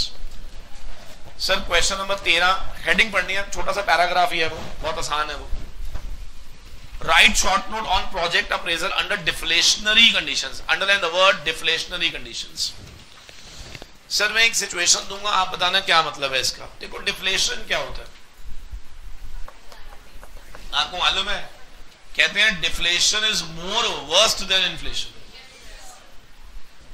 Deflation एक ऐसी सिचुएशन है जहां पर बैंकों के पास पैसा नहीं होता, यानी कि banks are also out of money. इसको बोलते हैं टाइट मनी पोजीशन। डिफ्लेशन कब आता है? जब आपने कई बार ऐसे मम्मी पापा से ऐसे शब्द सुना होगा, आजकल इकोनॉमी में पैसा ही नहीं है, पैसा ही नहीं है, यानी कि कोई भी आदमी खर्च के तैयार नहीं है। मार्केट में हर चीज डिमांड गिर जाती है, सब कुछ फॉल डाउन हो जाता है। तो मुझे बताओ ऐसी कंडीशन में सर्वाइवल पे उंगली उठ जाएगी? बताओ। डिफ्लेशन का मतलब समझ रहे हैं क्या? We are out of money, मेरे पास पैसा नहीं है, बैंक के पास गया, बैंक के पास पैसा नहीं है, तो एक ऐसी वर्स्ट सिचुएशन हो जाती है जहां पर economy is out of money. तो this is called deflation pressure. अब डिफ्लेशनरी प्रेशर में सबसे बड़ा जो अकाल पड़ता है वो होता है प्रोडक्ट की डिमांड पर। प्रोडक्ट की, क्यों? मार्केट में डिमांड करने के लिए पैसा ही नहीं है। सर डीमोनेटाइजेशन में डिफ्लेशन आ गया था कुछ समय के लिए, क्यों बताओ? सर लोग आलू प्याज पे रुक गए थे, 100 का नोट था तो यही सोचते थे कि भैया इससे आलू प्याज और दूध कितना आएगा। किसी ने उस समय सोचा होगा चल BMW निकलवा ले? बोलो, मतलब ही नहीं। उस समय इतनी बुरी हालात हो गए थे कि लोगों के दिमाग में सिर्फ एक ही चीज थी, लग्जरी को तो दिमाग से निकाल दिया लोगों ने। लेकिन मेरे को एक चीज बड़ी अच्छी लगी उस समय में, एक चीज बहुत अच्छी लगी, वैल्यू ऑफ मनी उस पीरियड ने दिखाई। 100 के नोट की वैल्यू क्या है, अमीर से अमीर आदमी को पता चला कि 100 रुपए की पावर क्या है ना? 100 रुपए होते थे ना तो ऐसा लगता था भाई साहब हमारे से अमीर कोई नहीं है। ये फैक्ट है बहुत बड़ा। मेरे को अच्छे से याद है डीमोनेटाइजेशन पीरियड में, पता नहीं उससे पहले मैं कब गया हूं, उसके बाद कब गया हूं मैं, लेकिन ड्यूरिंग दैट डीमोनेटाइजेशन पीरियड आलू प्याज ये सब खरीदने मैं खुद गया कंट्रोल लगा के। और मेरे को अच्छे से मालूम है, मैं अपनी वाइफ को ऐसे बोलता था, सुनो मेरी बात, ये 1 किलो प्याज है, 4 दिन चलाने हैं, क्योंकि टाइट पोजीशन। अच्छा मेरे पास 100 यूनिट की 3-4 गाड़ियां होती थी उस समय भी, लेकिन मैं को ऐसा था I am very rich, very rich. तो मेरे घर में लोग आते थे मांगने, 10 नोट दे दो, 15 नोट दे दो, हमारे घर में बिल्कुल भी नहीं है। तो ऐसा लगता था वाओ व्हाट अ पोजीशन। तो उस समय जो रिचनेस की फील आई थी ना, वो 2000 के नोटों में भी नहीं थी। सच है। तुम ऐसे घूर रहे हो, तुम्हारे साथ कभी ऐसा कुछ नहीं हुआ, या तुम्हें फील नहीं कराया गया? तुम्हें शायद फील नहीं कराया गया। तुम्हारे घरों में तुम्हारे जेब में पकड़ा दिए गए, ये पकड़ो 100 के नोट, खर्चो जितने खर्चने हैं, पापा और लाएंगे। जल्दी बोलो, ऐसे ही हुआ था? ऐसा हुआ नहीं हुआ? चलो, मुझे कई बार बड़ा अच्छा लगता है कि मैं कुछ एक्स्ट्राऑर्डिनरी लोगों को पढ़ा रहा हूं, या तो जो तो रजवाड़े परिवार से है। आई ऑलवेज फील प्राउड कि मेरे को बड़ा अच्छा लगता है कि मैं कुछ ऐसे लोगों को पढ़ा रहा हूं जो रजवाड़े परिवार से हैं या सिंघानिया टाइप्स हैं। अच्छा कुछ लोग बिजी, मेरे को बड़े अच्छा लगते हैं, बिजी है बड़े, नहीं लेट आ रहे हैं, जल्दी जा रहे हैं, very busy, I feel proud. नहीं आपको नहीं अच्छा लगता? कि आपको भी अच्छा लगता ना जब आपको ऐसा लगे वो ऐसे लोग भी आपके पास, देख तेरे पड़ोस में कौन है BMW वाली। Anyway, सुनो ध्यान से, मैं भूल जाता हूं भाई। सो डिफ्लेशन में क्या होता है, जल्दी जल्दी बता दो। डिफ्लेशन एक ऐसी कंडीशन है जहां पर पैसा आउट, डिमांड, लेकिन मुझे इतना बता दो, इन सब के बावजूद क्या खर्चे चलते रहते हैं? सर अगर मैं ये कहूं कि आज डिफ्लेशन आ जाता है इकोनॉमी में, एक दुकानदार की डिमांड खत्म होगी, लेकिन उसके जो सैलरी रखे, जो एम्प्लॉइज उसने रखे हुए, क्या उनको सैलरी तो देनी है, किराया तो देना ही है, बोलो। तो अब यहां पर डिफ्लेशन प्रेशर में क्या हो रहा है बताओ? खर्चे वही है, रेवेन्यू खत्म हो गया। तो क्या ऐसी सिचुएशन में सस्टेन करना इस चैलेंज, और इस सस्टेन करने के लिए कौन मुझे बताएगा बस क्या करना होता है बताओ? डिफ्लेशन से बचने का एक ही रास्ता है, you have to take commitment from these people कि at the time of deflation they will support you in monetary terms. समझ आ रही है? तो जो लोग डिफ्लेशन प्रेशर में रहते हैं उन्हें हमेशा क्या ध्यान रखना होता है बताओ? कि जब भी ऐसी सिचुएशन आएगी कि we are out of money, somebody should be there कि उस फेज से हमें बाहर निकालेगा। तो ये बस एक ही पॉइंट है इसके अंदर डिफ्लेशन में, कि आपको क्या ध्यान रखना जल्दी तौर, you have to take commitments from the people that at the time of deflation when you are out of money they should provide you money at a nominal rates at a, तो अगर ये हो जाता है तो इसका मतलब you are well prepared for the deflationary conditions। क्या क्लियर है या नहीं? तो आइए जरा इसको एक बार पूरा पढ़ लेते हैं, deflationary conditions क्या कहती है। रीड करो जरा बच्चे क्या लिखा है। A different situation may arise in the deflationary or recessionary situations. The economy is downswings, prices are falling, lack of effective demand, production capacity is already affected, narrowing the cash inflows, affecting liquidity of the project adversely, because wages and salaries and other overhead costs do not fall, which keeps the outflow at the static rate with declining inflows। ये समझ आया क्या होगा? उसने हमें situation दे दिया है, ऐसा ऐसा होगा। हाँ जी, मार्केट में क्या होगा? डिमांड गिरेगी। हाँ जी, डिमांड गिरेगी, डिमांड गिरने से रेवेन्यू गिरेगा। क्या रेवेन्यू हमारा नैरो हो जाएगा, लेकिन हमारे खर्चे क्या वो स्टैटिक रहेंगे? तो क्या ऐसी सिचुएशन में उन स्टैटिक खर्चों को पे करना विद रिड्यूस रेवेन्यूज, क्या ये चैलेंजिंग है? तो अब लॉक ये क्या कहता है? The main consideration in the project appraisal during this period is the cash inflow. सबसे बड़ा चैलेंज ही क्या होगा? Comma sales demand of the project and sale forecasting outliving the predictions. As a matter of fact, new projects are delayed as appraisal never remains so realistic and the sources of supply of money become tight. Investors have no enthusiasm in investing this money or saving in the corporate securities for the uncertain working results। समझ आ रही है? बताओ, क्या आपको लगता है demonetisation के समय पे आप लोगों को ये लगा होगा कि रिलायंस के शेयर खरीद लो? मतलब ही नहीं, भाड़ में जाओ, हमारा अपना सर्वाइवल आलू प्याज पे आ गया, हमने कहां से रिलायंस के शेयर खरीदने हैं? आपको मालूम है next day there was drastic fall in the security market. क्यों हुआ था? सर इमीडिएटली लोगों ने अपना पैसा क्या करा? विड्रॉ करा। उनको मालूम था यार इतना बैड इम्प्लीकेशन है। देखो बाद में चीजें धीरे धीरे नॉर्मल हो गई, वो एक सेकेंडरी था, लेकिन ये कंफर्म था कि इसका एक नेगेटिव इंपैक्ट बहुत खतरनाक आ सकता था, जो फिर भी नहीं आया उस लेवल तक। मतलब ये समझ लो कि ये कहीं ना कहीं सिचुएशन हैंडल हो गई, बस कैसे हो गई बस, अदरवाइज ये सिचुएशन बहुत वर्स्ट हो सकती थी। क्लियर है? आपको याद होगा 2-3 दिन के बाद ही एक नमक के ऊपर कोई देखा था, तो लोगों ने पूरी थैलियां भर के। एक्चुअली में हमारी कंट्री के अंदर सबसे बड़ा प्रॉब्लम यही है, कोई भी एक बैड र्यूमर्स का बैड इंप्लीकेशन कितना आ सकता है नोबडी कैन प्रेडिक्ट। तो उस नमक की थैलियों ने पता नहीं कितने दुकानदारों के यहां पर लूटपाट हो गई थी, धक्के मार के उनको बाहर निकाल दिया गया था उनकी दुकानों से, और उनके यहाँ पे जितना नमक था सारा लेके भाग गए थे, कुछ और नहीं लेके भागे। यही बोला गया था कि नमक बंद हो रहा है जी। तो लोग जब सर्वाइवल पे बात होती है तो फिर वो सब भूल जाते हैं। तो कहीं ना कहीं ये पैनिक था उस समय कि कुछ ऐसा ना हो जाए कि वाकई में ही ऐसी सिचुएशंस ना आ जाए कि वर्स्ट हो जाए। एनीवेज, तो वो कहता है कि देयर इज नो एंथुसियाज्म। हाँ जी, लोगों में कोई ऐसा एंथुसियाज्म नहीं होता कि they want to invest, they want to save in the corporate securities and uncertain working results. The higher risk in it. Nevertheless, the appraisal of the project should be done keeping in view the above factor. नहीं समझा? So अब इसका मतलब ये हो गया कि हमें ये तो समझ आ गया कि bad implication क्या है, वो समझ आ गया. What is the bad implication? Tight money secure.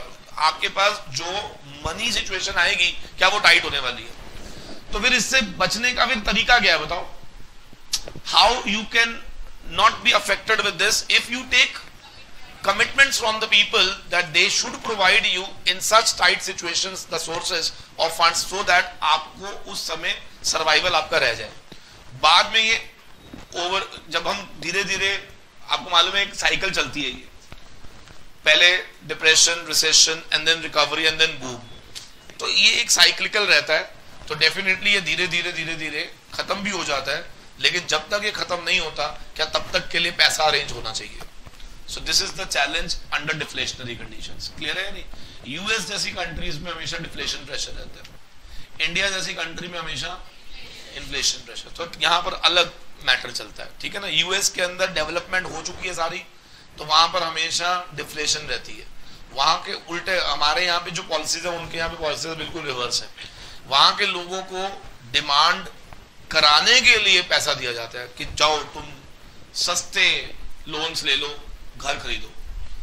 हमारे यहाँ पर तो इतने हैवी रेट्स हैं, अगर उनके पॉइंट ऑफ व्यू से हम पूछे तो अच्छा, वहां यहाँ पे सेविंग डिपॉजिट कराने के लिए they don't charge, but US के अंदर आप पैसा जमा कराओगे they charge. They don't want कि आप बैंक में पैसा रखो, दे वांट कि आप अपनी जेब में रखो. हमारे यहाँ पे क्या होता है, बैंक कहता है कि जेबों से निकालो इनकी, नहीं तो ये लूटपाट मचा देंगे, इतना माल खरीदेंगे, इन्फ्लेशन आ जाएगी.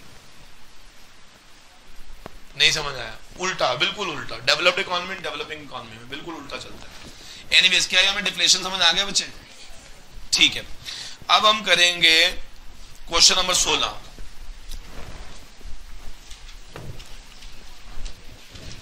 क्वेश्चन नंबर 16 में ना मुझे सिर्फ 3 पॉइंट पढ़ाने हैं आपको. जरा हेडिंग पढ़ना, क्या लिखा है? Project review is very important aspect of entire project life. मुझे बताओ इसका मतलब क्या रिव्यू मैंडेटरी होता है? ये हम शुरू से ही बोल रहे हैं. कहते हैं कोई भी आदमी अगर अपने प्रोजेक्ट की इंप्लीमेंटेशन कर देता है बट उसको रिव्यू नहीं कर रहा, तो याद रखना फिर ऐसे में जो भी प्रोजेक्ट प्लानिंग आप कर रहे हो वो यूजलेस है. तो व्हाट इज मोर इंपॉर्टेंट, जल्दी बताओ. क्या रिव्यू इंपॉर्टेंट है? सर रिव्यू होता क्या है, अब ये समझना है. सर रिव्यू में क्या क्या आता है, जरा नेक्स्ट पेज पे देखो. 3 पॉइंट होंगे,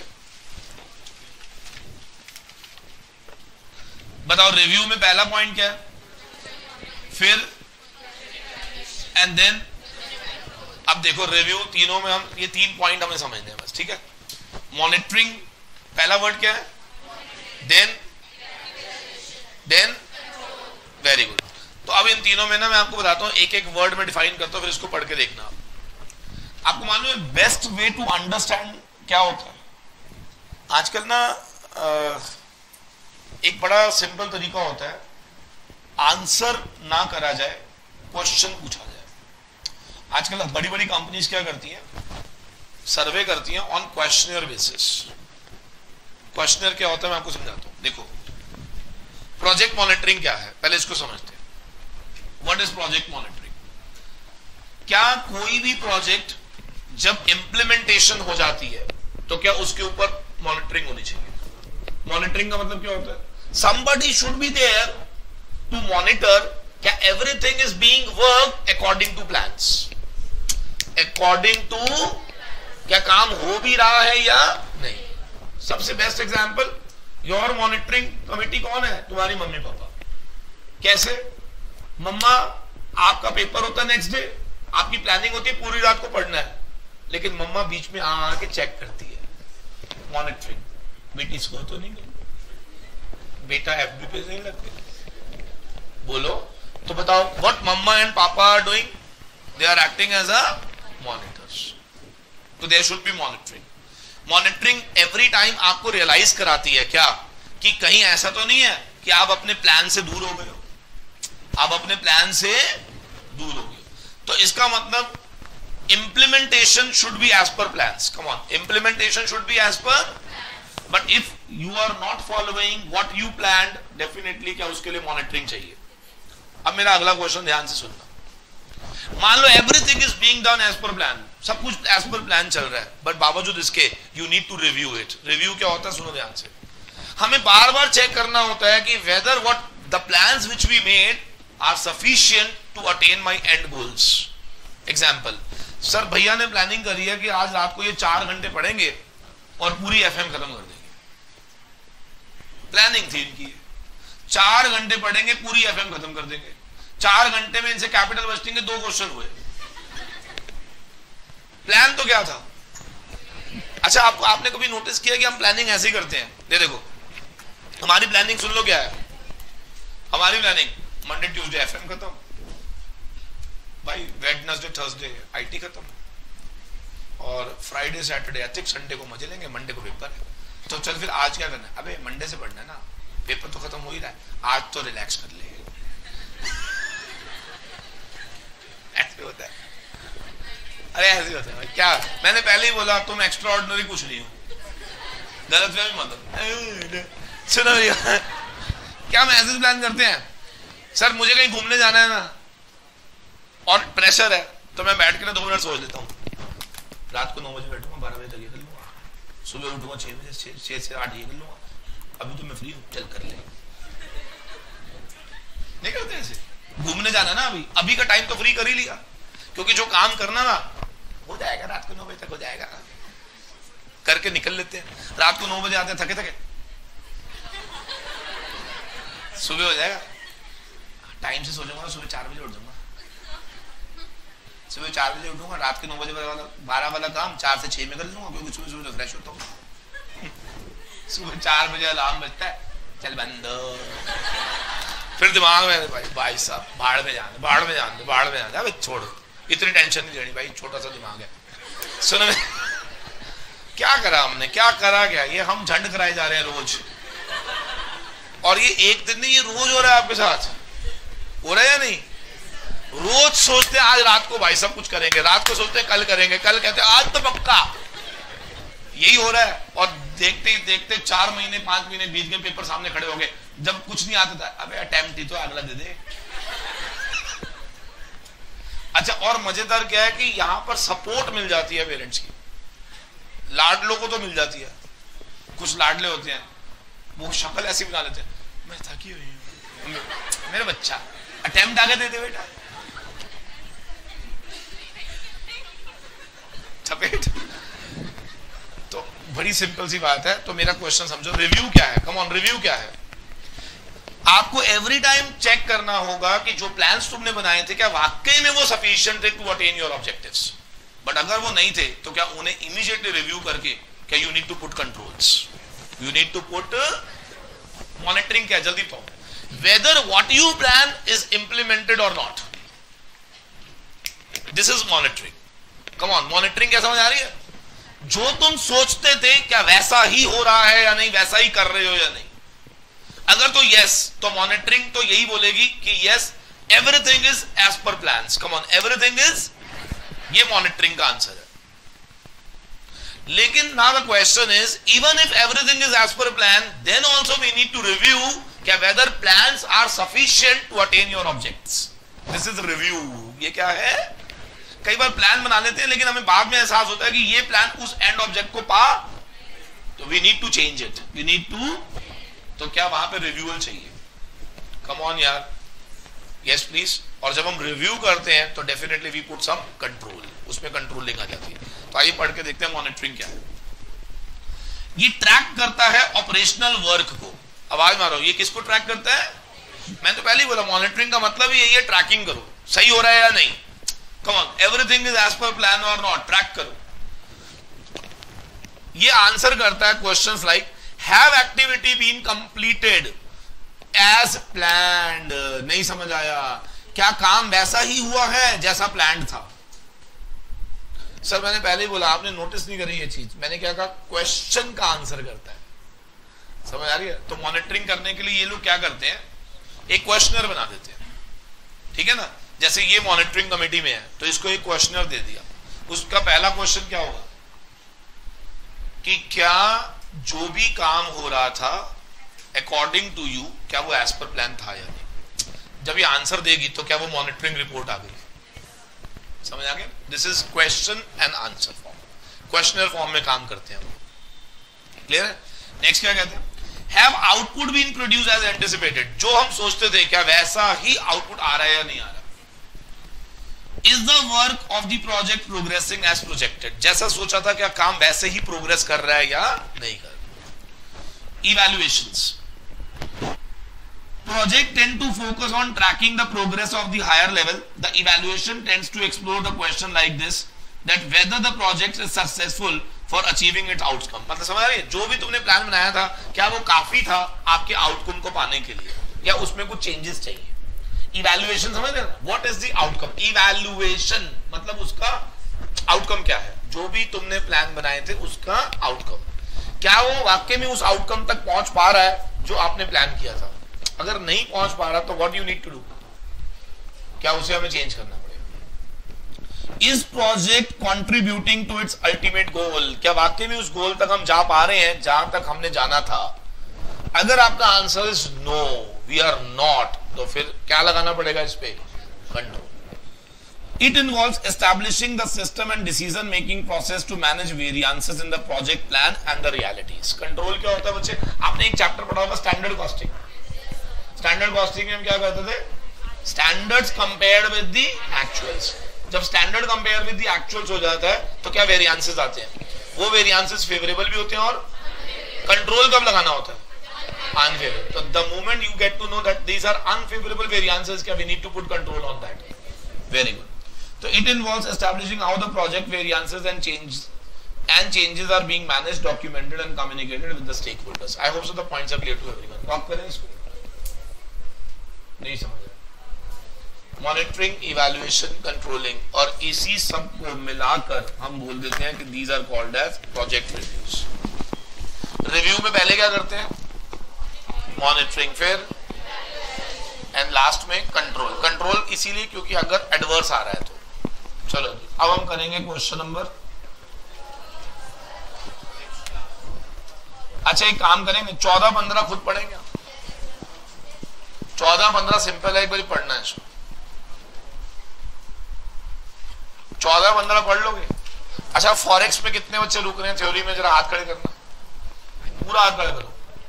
फॉरेक्स में कितने बच्चे थ्योरी में रुक रहे हैं? तो आप अभी 2:15 हुए, 15 मिनट का ब्रेक लेंगे, तो विल स्टार्ट इन 15 मिनट के बाद। 2:30 बजे स्टार्ट करेंगे बच्चे, ठीक है? अच्छा एक चीज मैं आपको बता दूं कि सुनो ध्यान से, जितने बच्चे भी फॉरेक्स की थ्योरी लेंगे, ये ना 1 गो में 4 hours 15 मिनट का लेक्चर है ये, तो आफ्टर 2 hours इसको आपको बोलना पड़ेगा ब्रेक करने के लिए, क्योंकि ये कंटिन्यूएशन में है।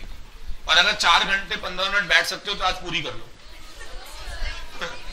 तो कोई बात नहीं, 2:30 बजे मैं इनको बोल दूंगा, एग्जैक्टली 4:30 बजे ये बंद करेंगे। टाइम नोट कर लेंगे ताकि उसी टाइम से भी नेक्स्ट संडे स्टार्ट करेंगे। ठीक है, थैंक यू वेरी मच।